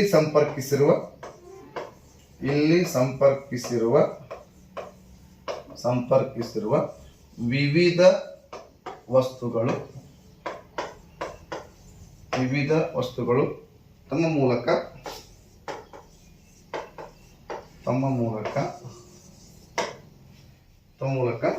ವಿವಿಧ ವಿದ್ಯುತ್ ಪ್ರವಾಹವನ್ನು ಹರಿಯಲು ಬಿಡ್ತಾ ಇದ್ದಾವೆ. ವಿವಿಧ ವಿದ್ಯುತ್ ಪ್ರವಾಹವನ್ನು ಪ್ರವಹಿಸಲು ಬಿಡುತ್ತಿವೆ ಅಂತ ಬರೆದ್ರೆ ಪ್ರವಹಿಸಲು ಬಿಡುತ್ತವೆ ಅಂತ ಬರೆದ್ಬಿಟ್ರೆ ನಿಮಗೆ ಈ ರೀತಿಯಾಗಿ 3 ಅಂಕದ ಪ್ರಶ್ನೆಗಳಿಗೆ ಉತ್ತರವನ್ನು ನಾವು ಸುಲಭವಾಗಿ ಬರೀಬಹುದು. ಇಷ್ಟು ಏನಪ್ಪ ಅಂದ್ರೆ ಇದು ಯಾವುದಕ್ಕೆ 11ನೇ ಪ್ರಶ್ನೆಗೆ ಸಂಬಂಧಪಟ್ಟಂತಹ ಒಂದು ಉತ್ತರವಾಗಿದೆ. ಇನ್ನು ನೆಕ್ಸ್ಟ್ ಪ್ರಶ್ನೆ ನೋಡ್ತಾ ಹೋದ್ರೆ ಇಲ್ಲಿಯವರೆಗೂ ಬಿಡಿಸಿರುವಂತಹ 3 ಅಂಕದ ಪ್ರಶ್ನೆಗಳು ಮುಗಿದಬಹುದು. ಇನ್ನು 4 ಅಂಕದ ಪ್ರಶ್ನೆ ನೋಡ್ತಾ ಹೋಗೋಣ. ಕೆಳಗಿನ ಪ್ರಶ್ನೆಗಳಿಗೆ ಉತ್ತರಿಸಿ ಅಂತ ಇದೆ. 12ನೇ ಪ್ರಶ್ನೆ. ಒಂದು ದಿಕ್ಸೂಚಿ ಮತ್ತು ದಂಡಕಾಂತವನ್ನು ಉಪಯೋಗಿಸಿಕೊಂಡು ದಂಡಕಾಂತದ ಸುತ್ತಲೂ ಕಾಂತೀಯ ಬಲರೇಖೆಗಳನ್ನ ಚಿತ್ರಿಸುವ ಚಟುವಟಿಕೆಯನ್ನ ವಿವರಿಸಬೇಕು. ಚಿತ್ರ ಹಾಕಬಾರ್ದು, ಅವ್ರು ಕೇಳಿದ್ದು ಚಟುವಟಿಕೆ ಹೇಳಿದ್ದಾರೆ. ಹಾಗೆಯೇ ಕಾಂತೀಯ ಬಲರೇಖೆಗಳ ಗುಣಗಳನ್ನು ತಿಳಿಸಿ ಅಂತ ಇದೆ. ತುಂಬಾ ಸರಳವಾಗಿರುವಂತಹ ಒಂದು ಪ್ರಶ್ನೆ ಅನ್ಕೋಬಹುದು. ಹಾಗಾದ್ರೆ ಏನ್ ಮಾಡಬೇಕು? ಒಂದು ದಿಕ್ಸೂಚಿ ಸಹಾಯದಿಂದ ಒಂದು ಬಿಳಿ ಹಾಳೆ ಇರ್ತದೆ ಅಥವಾ ಒಂದು ಕಾರ್ಡ್ಬೋರ್ಡ್ ತಗೋಬೇಕು. ಆ ಕಾರ್ಡ್ಬೋರ್ಡಿನ ಒಂದು ಭಾಗದಲ್ಲಿ ಏನು ಮಾಡಬೇಕಂದ್ರೆ ದಂಡಕಾಂತವನ್ನ ಇಟ್ಕೋಬೇಕು. ದಂಡಕಾಂತವನ್ನ ಇಟ್ಕೊಂಡ್ಬಿಟ್ಟು ದಂಡಕಾಂತ ಅನ್ಕೊಳ್ಳೋಣ. N ಇದೆ, S ಇದೆ. ಒಂದು ದಿಕ್ಸೂಚಿ ತಗೋಬೇಕು. ದಿಕ್ಸೂಚಿಗಳನ್ನ ಈ ತರ ಅನ್ಕೊಳ್ಳೋಣ. ಈಗ ಏನಾಗಿದೆ? ದಂಡಕಾಂತಕ್ಕೆ ದಿಕ್ಸೂಚಿಯ ದಕ್ಷಿಣ ಧ್ರುವ ಅನ್ಕೋತದ. ಆವಾಗ ಉತ್ತರ ಧ್ರುವ ಬಂದಲ್ಲಿ ನೋಡ್ಕೋಬೇಕು, ಪಾಯಿಂಟ್ ಮಾಡ್ಕೋಬೇಕು. ನಂತರ ಆ ದಿಕ್ಸೂಚಿನ ತೆಗೆದಿಡಬೇಕು. ಹಿಂಗೆ ಇಟ್ಕೊಂತ ಹೋಗ್ಬೇಕು. ಅವಾಗ ಇಲ್ಲಿ S ಇರ್ತದ, ಇಲ್ಲಿ N ಇರ್ತದ. ಮತ್ತೆ ಇಲ್ಲಿ ಪಾಯಿಂಟ್ ಮಾಡ್ಕೋಬೇಕು, ನಂತರ ತೆಗಿಬೇಕು. ಈಗ ಇಟ್ಕೊಂತ ಹೋದಾಗ ಏನಾಗತ್ತಪ್ಪ ಅಂದ್ರೆ ಆ ದಿಕ್ಸೂಚಿ ಬಂದು ಕೂಡ್ತದೆ. ಇದನ್ನ ನಾವು ಚಟುವಟಿಕೆಗಳಲ್ಲಿ ಬರೀಬೇಕು. ಹೆಂಗ್ ಬರೀಬೇಕು ಅಂತ ನೋಡ್ತಾ ಹೋಗೋಣ. ಯಾವ ರೀತಿಯಾಗಿ ಬರಿತಾ ಹೋಗ್ಬೇಕಂದ್ರೆ ಮೊದಲನೇ ಪಾಯಿಂಟ್ ಏನ್ ಬರಿಬೇಕಂತಂದ್ರೆ ಒಂದು ದಂಡಕಾಂತವನ್ನು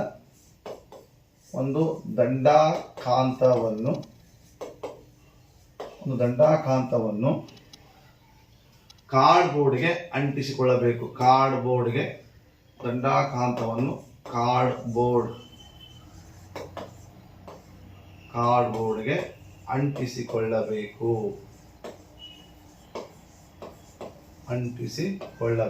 ಒಂದನೇ ಪಾಯಿಂಟ್. ಎರಡನೇ ಪಾಯಿಂಟ್, ದಿಕ್ಸೂಚಿಯನ್ನು ತೆಗೆದುಕೊಂಡು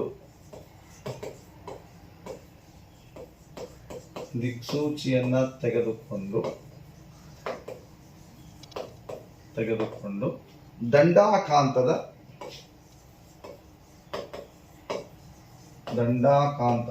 ಉತ್ತರ ಧ್ರುವದಲ್ಲಿ ಇರಿಸಿದಾಗ ಏನಾಗುತ್ತೆ ಅಂದ್ರೆ ಉತ್ತರ ಧ್ರುವದಲ್ಲಿ ಇರಿಸಿದಾಗ ದಿಕ್ಸೂಚಿಯ ದಕ್ಷಿಣ ಧ್ರುವವು ಉತ್ತರ ಧ್ರುವಕ್ಕೆ, ದಂಡಾಕಾಂತದ ಉತ್ತರ ಧ್ರುವಕ್ಕೆ ಅಂಟಿಕೊಳ್ಳುತ್ತದೆ. ಉತ್ತರ ಧ್ರುವಕ್ಕೆ ಆಕರ್ಷಣೀಯವಾಗುತ್ತದೆ, ಉತ್ತರ ಧ್ರುವಕ್ಕೆ ಅಂಟಿಕೊಳ್ಳುತ್ತದೆ. ಆಗ ಏನ್ ಮಾಡಬೇಕು? ದಿಕ್ಸೂಚಿಯ ಉತ್ತರ ಧ್ರುವ ಇರುವ ಭಾಗದಲ್ಲಿ, ದಿಕ್ಸೂಚಿಯ ಉತ್ತರ ಧ್ರುವ ಉತ್ತರ ತುದಿ ಇರುವ ಕಡೆ ಬಿಂದುವನ್ನು ಹಾಕೋಬೇಕು, ಬಿಂದುವನ್ನು ಇಡಬೇಕು. ಎರಡನೇ ಪಾಯಿಂಟ್. ಮೂರನೇ ಪಾಯಿಂಟ್ ಏನ್ ಬರಿಬೇಕು ಅಂತಂದ್ರೆ, ಆ ಬಂದಿರುವಂತಹ ಬಿಂದು ಇದೆ, ಆ ಬಿಂದುವಿನ ಮೇಲೆ ಮತ್ತೆ ದಿಕ್ಸೂಚಿಯ ದಕ್ಷಿಣ ಧ್ರುವ ಬರುವಂತೆ ಇಟ್ಟಿರುವ ಅಥವಾ ಹಾಕಿರುವ ಬಿಂದುವಿನ ಮೇಲೆ ದಿಕ್ಸೂಚಿಯ ದಕ್ಷಿಣ ಧ್ರುವ ಬರುವಂತೆ ದಿಕ್ಸೂಚಿಯನ್ನ ಇಡುತ್ತಾ ಹೋದಂತೆ ದಿಕ್ಸೂಚಿಯ ಉತ್ತರ ಧ್ರುವವು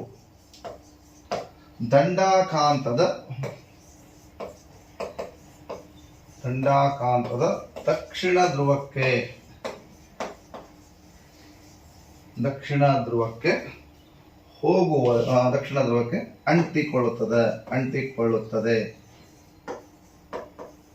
ಅಂಟಿಕೊಳ್ಳುತ್ತದೆ. ಮೂರನೇ ಪಾಯಿಂಟ್. ನಾಲ್ಕನೇ ಪಾಯಿಂಟ್, ಲಾಸ್ಟ್ ಪಾಯಿಂಟ್. ಇಟ್ಟಿರುವಂತಹ ಬಿಂದುಗಳನ್ನು ಜೋಡಿಸಿದಾಗ ಉಂಟಾಗುವ, ಇಟ್ಟಿರುವ ಅಥವಾ ಇಟ್ಟಿರುವ ಬೇಡ ಅಂತಂದ್ರೆ ಹಾಕಿರುವ ಬಿಂದುಗಳನ್ನ ಜೋಡಿಸಿದಾಗ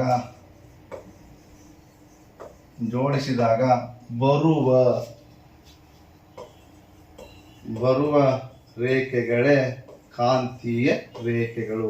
ಬರುವ ರೇಖೆಗಳೇ ಏನಪ್ಪಾ ಅಂದ್ರೆ ಕಾಂತೀಯ ಬಲ ರೇಖೆಗಳು. ಬರುವ ಕಾಂತೀಯ ಬಲ ರೇಖೆಗಳಾಗಿರುತ್ತವೆ.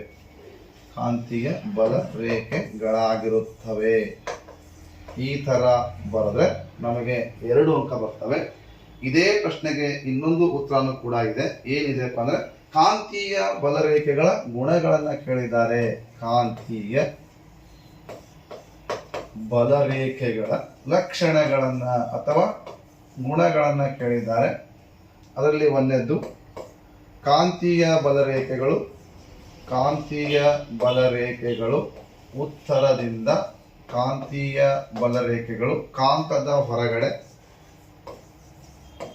ಕಾಂತದ ಹೊರಗಡೆ ಉತ್ತರ ದಿಕ್ಕಿನಿಂದ, ಉತ್ತರದಿಂದ ದಕ್ಷಿಣದ ಕಡೆಗಿರ್ತವೆ. ಉತ್ತರದಿಂದ ದಕ್ಷಿಣಕ್ಕೆ ಇರುತ್ತವೆ. ಇದು ಕಾಂತದ ಹೊರಗಡೆ ಉತ್ತರದಿಂದ ದಕ್ಷಿಣಕ್ಕೆ ಇರುತ್ತವೆ. ಒಂದನೇ ಪಾಯಿಂಟ್. ಎರಡನೇ ಪಾಯಿಂಟು, ಕಾಂತೀಯ ಬಲರೇಖೆಗಳು ಕಾಂತದ ಒಳಗಡೆ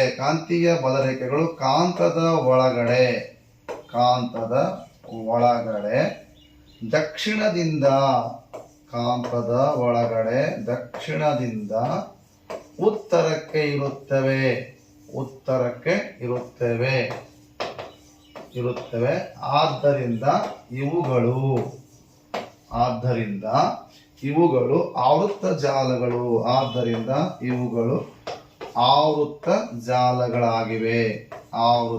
ಜಾಲಗಳಾಗಿವೆ.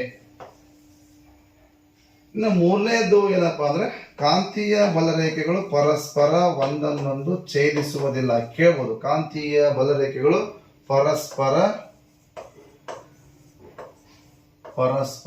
ಒಂದನ್ನೊಂದು ಛೇದಿಸುವುದಿಲ್ಲ. ಕೆಲವರು ಕಾಂತೀಯ ಬಲರೇಖೆಗಳು ಪರಸ್ಪರ ಒಂದನ್ನೊಂದು ಛೇದಿಸುವುದಿಲ್ಲ ಎಂದು ಹೇಗೆ ಹೇಳ್ತೀರಿ ಅಂತ ಕೇಳ್ಬೋದು. ಏಕೆಂದರೆ ಒಂದು ದಂಡಾಕಾಂತದ ಒಂದು ಬಿಂದುವಿನಾಗ ಒಂದು ದಿಕ್ಸೂಚಿಯನ್ನ ಎಷ್ಟೇ ಬಾರಿ ಇಟ್ಟರೂ ಕೂಡ ಅದು ಯಾವಾಗಲೂ ಒಂದೇ ದಿಕ್ಕನ್ನ ತೋರಿಸ್ತಿಲ್ಲ. ಒಮ್ಮಿಟ್ಟಾಗ ಒಂದ್ ದಿಕ್ಕನ್ನ, ಮತ್ತೊಮ್ಮಿಟ್ಟಾಗ ಮತ್ತೊಂದು ದಿಕ್ಕು ತೋರ್ಸಂಗಿಲ್ಲ. ಇದರಿಂದ ಗೊತ್ತಾಗ್ತದ ಕಾಂತೀಯ ಬಲರೇಖೆಗಳು ಪರಸ್ಪರ ಒಂದನ್ನೊಂದು ಛೇದಿಸುವುದಿಲ್ಲ. 4ನೇ ಪಾಯಿಂಟ್ ಏನ್ ಬರೀಬೇಕಂತಂದ್ರೆ ಕಾಂತೀಯ ಬಲರೇಖೆಗಳು ಹೇರಳವಾಗಿರುವ, ಕಾಂತೀಯ ಬಲರೇಖೆಗಳು ಹೆಚ್ಚಾಗಿರುವ ಅಥವಾ ಹೆಚ್ಚಾಗಿರುವ ಪ್ರದೇಶದಲ್ಲಿ, ಕಾಂತೀಯ ಬಲರೇಖೆಗಳು ಹೆಚ್ಚಾಗಿರುವ ಪ್ರದೇಶದಲ್ಲಿ ಕಾಂತಕ್ಷೇತ್ರ ಅಧಿಕವಾಗಿರುತ್ತದೆ ಅಥವಾ ಹೆಚ್ಚಾಗಿರುತ್ತದೆ. ಕಾಂತಕ್ಷೇತ್ರ ಅಧಿಕವಾಗಿರುತ್ತದೆ. ಇಷ್ಟು ಬಂದರೆ ನಮಗೆ 4 ಅಂಕದ ಪ್ರಶ್ನೆಗಳಿಗೆ 4 ಅಂಕಗಳನ್ನು ಸುಲಭವಾಗಿ ಪಡೆದುಕೊಳ್ಳಬಹುದು. ಇಷ್ಟು ನಮ್ಮ ಒಂದು 12ನೆಯ ಪ್ರಶ್ನೆಗೆ ಸಂಬಂಧಪಟ್ಟಂತಹ ಉತ್ತರ ಆಯಿತು. ಹಾಗಾದ್ರೆ ಮುಂದೆ ನೋಡ್ತಾ ಹೋಗೋಣ. ಮುಂದೆ ಏನಪ್ಪ ಅಂದ್ರೆ ಇದೇ ಪ್ರಶ್ನೆಗೆ ಅಥವಾ ಕೂಡ ಇದೆ. ವಿದ್ಯುತ್ ಪ್ರವಹಿಸುತ್ತಿರುವ ವಾಹಕವನ್ನ ಕಾಂತ ಕ್ಷೇತ್ರದಲ್ಲಿ ಇರಿಸಿದಾಗ ಅದು ಯಾಂತ್ರಿಕ ಬಲವನ್ನ ಅನುಭವಿಸುತ್ತದೆ ಎಂದು ನಿರ್ಧರಿಸಲು ಒಂದು ಚಟುವಟಿಕೆಯನ್ನ ವಿವರಿಸಿ ಅಂತಿದೆ. ವಾಹಕದ ಮೇಲಿನ ಬಲದ ದಿಕ್ಕನ್ನ ಕಂಡುಹಿಡಿಯಲು ಸಹಾಯಕವಾದ ನಿಯಮವನ್ನ ವಿವರಿಸಿ ಅಂತ ಇದೆ. ಇದು ಏನಪ್ಪ ಅಂದ್ರೆ ಮೋಟಾರಿನ ತತ್ವಕ್ಕೆ ಸಂಬಂಧಪಟ್ಟಂತ ಪ್ರಶ್ನೆಯಾಗಿದೆ. ಅಂದ್ರೆ ಒಂದು ವಿದ್ಯುತ್ ಹರಿಯುತ್ತಿರುವ ವಾಹಕವನ್ನ ಕಾಂತ ಕ್ಷೇತ್ರದಲ್ಲಿ ಇರಿಸಿದಾಗ ಅದು ಯಾಂತ್ರಿಕ ಬಲವನ್ನ ಅನುಭವಿಸ್ತದ ಎನ್ನುವಂತಹ ಚಟುವಟಿಕೆ ಇದ್ದಾರೆ. ನೀವು ಚಿತ್ರ ಕೂಡ ನೆನಪಿರ್ಬೋದು. ಚಿತ್ರ ಈ ತರ ಇರ್ತದೆ. ಒಂದು ಆಧಾರ ಸ್ತಂಭವನ್ನ ತೆಗೆದುಕೊಂಡಿದ್ದೀರಿ. ಒಂದು ಆಧಾರ ಸ್ತಂಭ ಇರ್ತದ. ಇದು ಆಧಾರ ಸ್ತಂಭ. ಓಕೆ, ಆ ಆಧಾರ ಸ್ತಂಭಕ್ಕೆ ಒಂದು ಏನಪ್ಪಾ ಅಂದ್ರೆ ಲಾಳಕ ಅಂತ ತಗೊಂಡಿರ್ತೀರಿ. ಲಾಳಕ ತಗೊಂಡ್ಬಿಟ್ಟು ಒಂದು ಏನಪ್ಪಾ ಅಂದ್ರೆ ಅಲ್ಯೂಮಿನಿಯಂನ ದಂಡವನ್ನ ವಾಹಕ ತಂತಿಗೆ ಜೋಡಿಸ್ಕೊಂಡ್ಬಿಟ್ಟು ಅದಕ್ಕೆ ಬ್ಯಾಟ್ರಿಯನ್ನ ಒಂದು ಸ್ವಿಚ್ ಅನ್ನ ಕೂಡ ಹಾಕೊಂಡಿರ್ತೀರಿ. ಈ ತರ ಇರ್ತದ. ಇದು ಒತ್ತುಗುಂಡಿ ಆಗ್ಯದ, ಇದು ಬ್ಯಾಟ್ರಿ ಆಗ್ಯದ, ಇದು ಪ್ಲಸ್, ಇದು ಮೈನಸ್. ವಿದ್ಯುತ್ ಈ ದಿಕ್ಕಿನಾಗ ಹರಿತಾ ಇದೆ. ಇಲ್ಲಿ ಏನಿದೆ, ಈ ಲಾಳಕಾಂತ ಇದೆಯಲ್ಲ, ಈ ಲಾಳಕಾಂತ ಏನಪ್ಪ ಅಂದ್ರೆ ಕಾಂತ ಕ್ಷೇತ್ರ ಇದೆ. ಅಂದ್ರೆ ವಿದ್ಯುತ್ ಹರಿಯುತ್ತಿರುವಂತಹ ಒಂದು ವಾಹಕವನ್ನ ಕಾಂತ ಕ್ಷೇತ್ರ ಇಟ್ಟಾಗ ಯಾಂತ್ರಿಕ ಬಲವನ್ನ ಅನುಭವಿಸ್ತದ. ನಾವು ಯಾವಾಗ ಒತ್ತುಗುಂಡಿ ಹಾಕ್ತೇವೆ ಆಗ ಏನಾಗುತ್ತೆ ಅಂದ್ರೆ ಈ ಒಂದು ಅಲ್ಯೂಮಿನಿಯಂ ದಂಡ ವಿಚಲನೆ ಆಗ್ತದ ಅಥವಾ ಅಳಗಾಡ್ತದ ಅಥವಾ ತಾನು ಚಲನೆ ಮಾಡ್ತದ ಅಂತ ಹೇಳ್ಬೋದು. ಈ ಪ್ರಯೋಗವನ್ನು ಹೆಂಗ್ ಬರೀಬೇಕು? ಮೊದಲನೇ ಪಾಯಿಂಟ್, ಒಂದು ಆಧಾರ ಸ್ತಂಭಕ್ಕೆ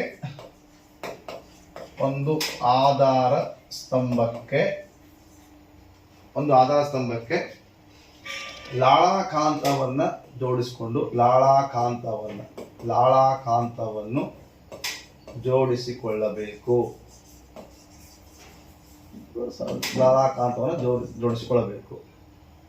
ಎರಡನೇ ಪಾಯಿಂಟ್, ಲಾಳಕಾಂತದ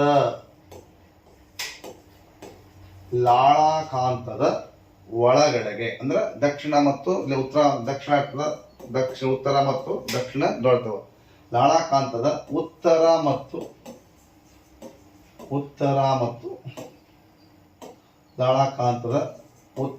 ಮತ್ತು ದಕ್ಷಿಣದ ಧ್ರುವಗಳ ಮಧ್ಯೆ ಬರುವಂತೆ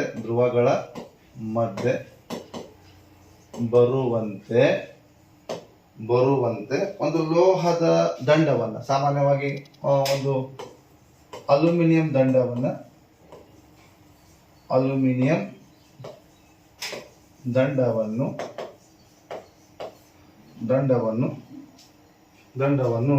ಬ್ಯಾಟರಿಗೆ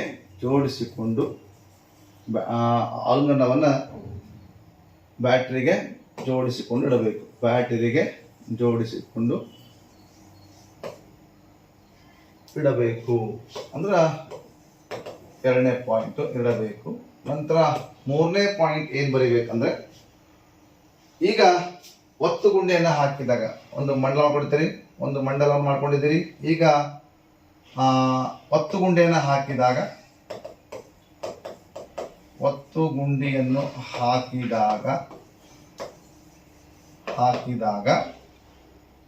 ವಿದ್ಯುತ್ ಹರಿಯುತ್ತಿರುವ ಒತ್ತುಗುಂಡಿಯನ್ನು ಹಾಕಿದಾಗ ದಂಡದ ಮೂಲಕ ವಿದ್ಯುತ್ ಪ್ರವಾಹ ಆಗುತ್ತಿರುವಾಗ ವಿದ್ಯುತ್ ಪ್ರವಾಹ ಉಂಟಾದಾಗ ಅಥವಾ ವಿದ್ಯುತ್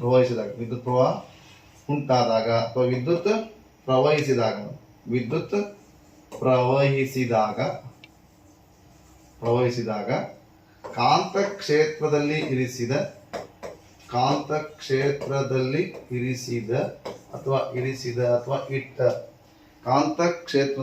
ಇರಿಸಿದ ವಾಹಕವು ವಿಚಲನೆ ಆಗ್ತದೆ ಅಥವಾ ಯಾಂತ್ರಿಕ ಬಲವನ್ನು ಅನುಭವಿಸ್ತದೆ, ವಿಚಲನೆ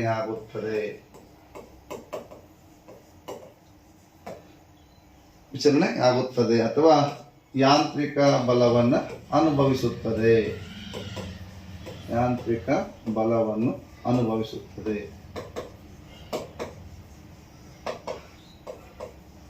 ಅಂತ ಬರೀಬೇಕು.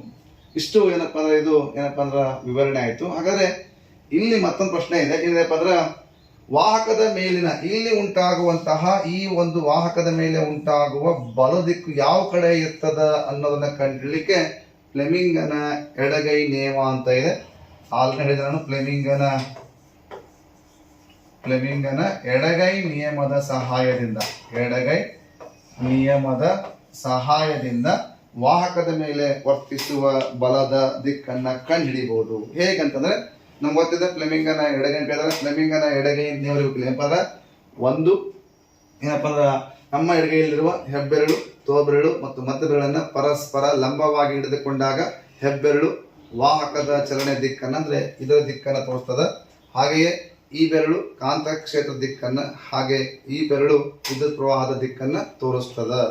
ಉದಾಹರಣೆಗೆ ಒಂದು ವಿದ್ಯುತ್ ಪ್ರವಾಹ ದಿಕ್ಕು ಹೀಗಿದೆ, ಇದು ದಿಕ್ಕಾಗಿದೆ, ಇದು ಕಾಂತ ಕ್ಷೇತ್ರವಾಗಿದೆ ನೋಡಿ.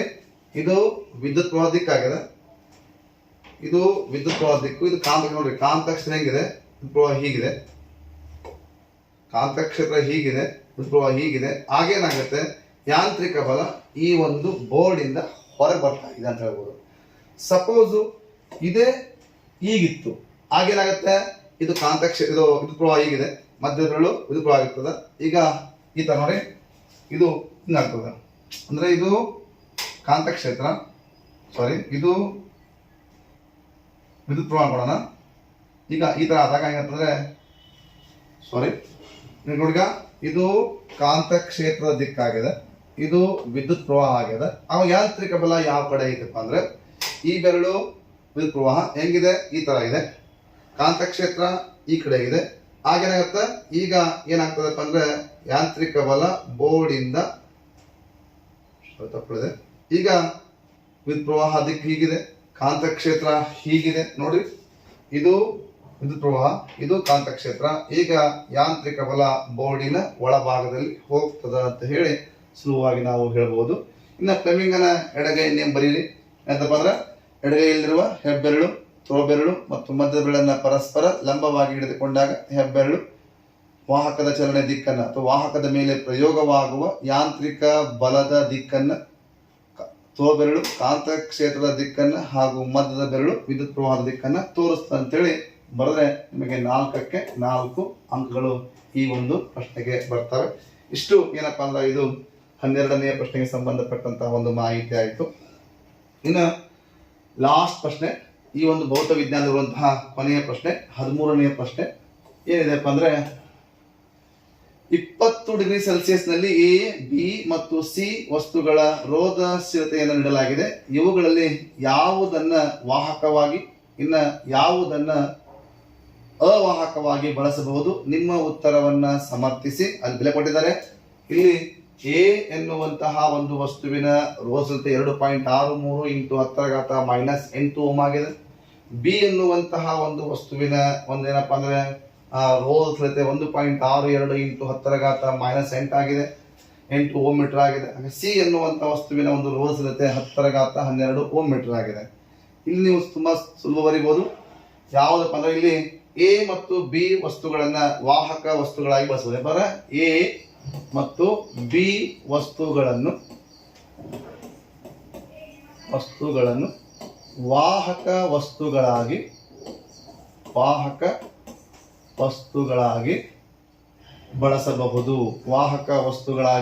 ಬಳಸಬಹುದು. ಕಾರಣ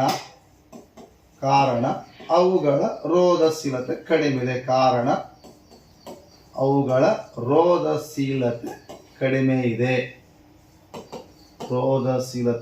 ಕಡಿಮೆ ಇದೆ ಅಂತ ಬರಿಬೇಕು. ಇನ್ನ ಸಿ ಎಂಬ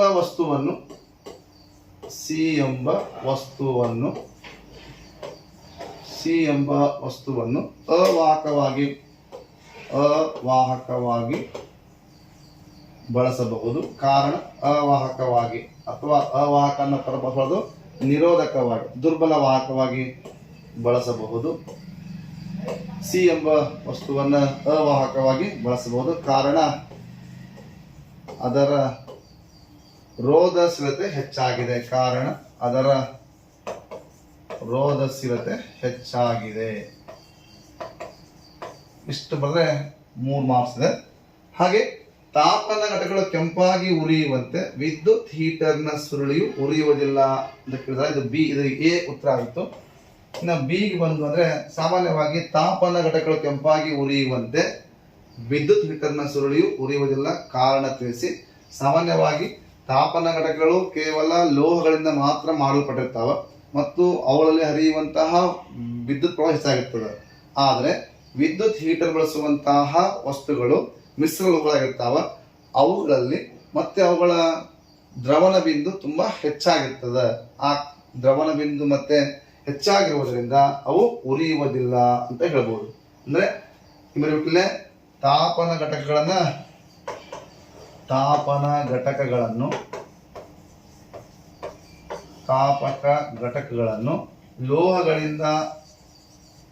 ಲೋಹಗಳಿಂದ ಮಾಡಿದ್ದು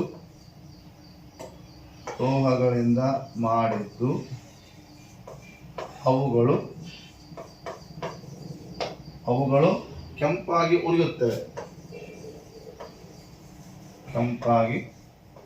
ಉದಾಹರಣೆಗೆ ನಮ್ಮ ಟಂಗ್ಸ್ಟನ್ ತಂತಿ ಇದೆಯಲ್ಲ, ಅದು ಕೆಂಪಾಗಿ ಉರಿಯುತ್ತವೆ ಮತ್ತು ಸುಟ್ಟು ಕೂಡ ಉರಿತದೆ.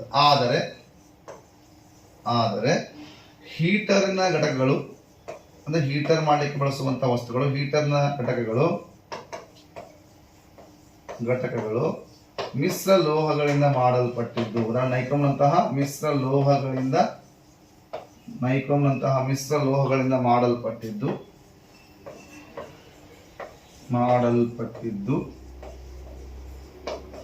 ಇವುಗಳ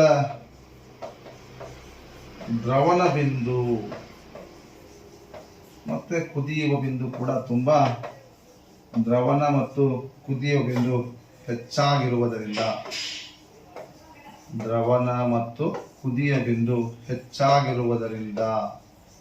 ಇವುಗಳು ಸುಲಭವಾಗಿ ತಾಪನ ಘಟಕಗಳು ಉರಿಯುವಂತೆ ಕೆಂಪಾಗಿ ಉರಿಯುವುದಿಲ್ಲ ಅಂತ ಬರೆದ್ಬಿಟ್ರೆ ನಿಮಗೆ ಈ ಪ್ರಶ್ನೆಗೆ 4 ಅಂಕಗಳು ಬರ್ತವೆ. ಈ ರೀತಿಯಾಗಿ ನಾವು ಭೌತ ವಿಜ್ಞಾನಕ್ಕೆ ಸಂಬಂಧಪಟ್ಟಂತಹ ಪ್ರಶ್ನೆಗಳಿಗೆ ಉತ್ತರವನ್ನ ಬರೆದಲ್ಲಿ ನಾವು ಸುಲಭವಾಗಿ ಹೆಚ್ಚು ಸ್ಕೋರ್ ಅನ್ನ ಮಾಡಲಿಕ್ಕೆ ಸಾಧ್ಯ ಆಗ್ತದೆ. ಓಕೆ, ಹಾಗಾದ್ರೆ ಆತ್ಮೀಯ ಶಿಕ್ಷಕರೇ ಹಾಗೂ ವಿದ್ಯಾರ್ಥಿಗಳೇ, ಇಲ್ಲಿಯವರೆಗೂ ನಾವು ಭೌತ ವಿಜ್ಞಾನಕ್ಕೆ ಸಂಬಂಧಪಟ್ಟಂತಹ ಪ್ರಶ್ನೆಗಳಿಗೆ ಉತ್ತರವನ್ನ ಯಾವ ರೀತಿಯಾಗಿ ಬರಿಬೇಕು ಅನ್ನೋದನ್ನ ತಿಳ್ಕೊಂಡ್ವಿ. ಮುಂದಿನ ವಿಡಿಯೋದಲ್ಲಿ ರಾಸಾಯನ ವಿಜ್ಞಾನಕ್ಕೆ ಸಂಬಂಧಪಟ್ಟಂತಹ ಪ್ರಶ್ನೆಗಳಿಗೆ ಉತ್ತರವನ್ನ ಹೇಗೆ ಬರೀಬಹುದು ಅನ್ನೋದನ್ನ ತಿಳ್ಕೊಳ್ಳೋಣ. ಹಾಗಾದ್ರೆ ಇಲ್ಲಿಯವರೆಗೂ ನನ್ನ ಈ ವಿಡಿಯೋ ನಿಮಗೆ ಇಷ್ಟವಾಗಿದ್ದಲ್ಲಿ ತಪ್ಪದೆ ಲೈಕ್ ಮಾಡಿ, ಶೇರ್ ಮಾಡಿ, ಹಾಗೆ ಕಮೆಂಟ್ಸ್ ಮಾಡಿ ಅಂತ ಹೇಳ್ತಾ ಮತ್ತೊಮ್ಮೆ ಹೃದಯಪೂರ್ವಕ ಧನ್ಯವಾದಗಳು. Thank you one and all.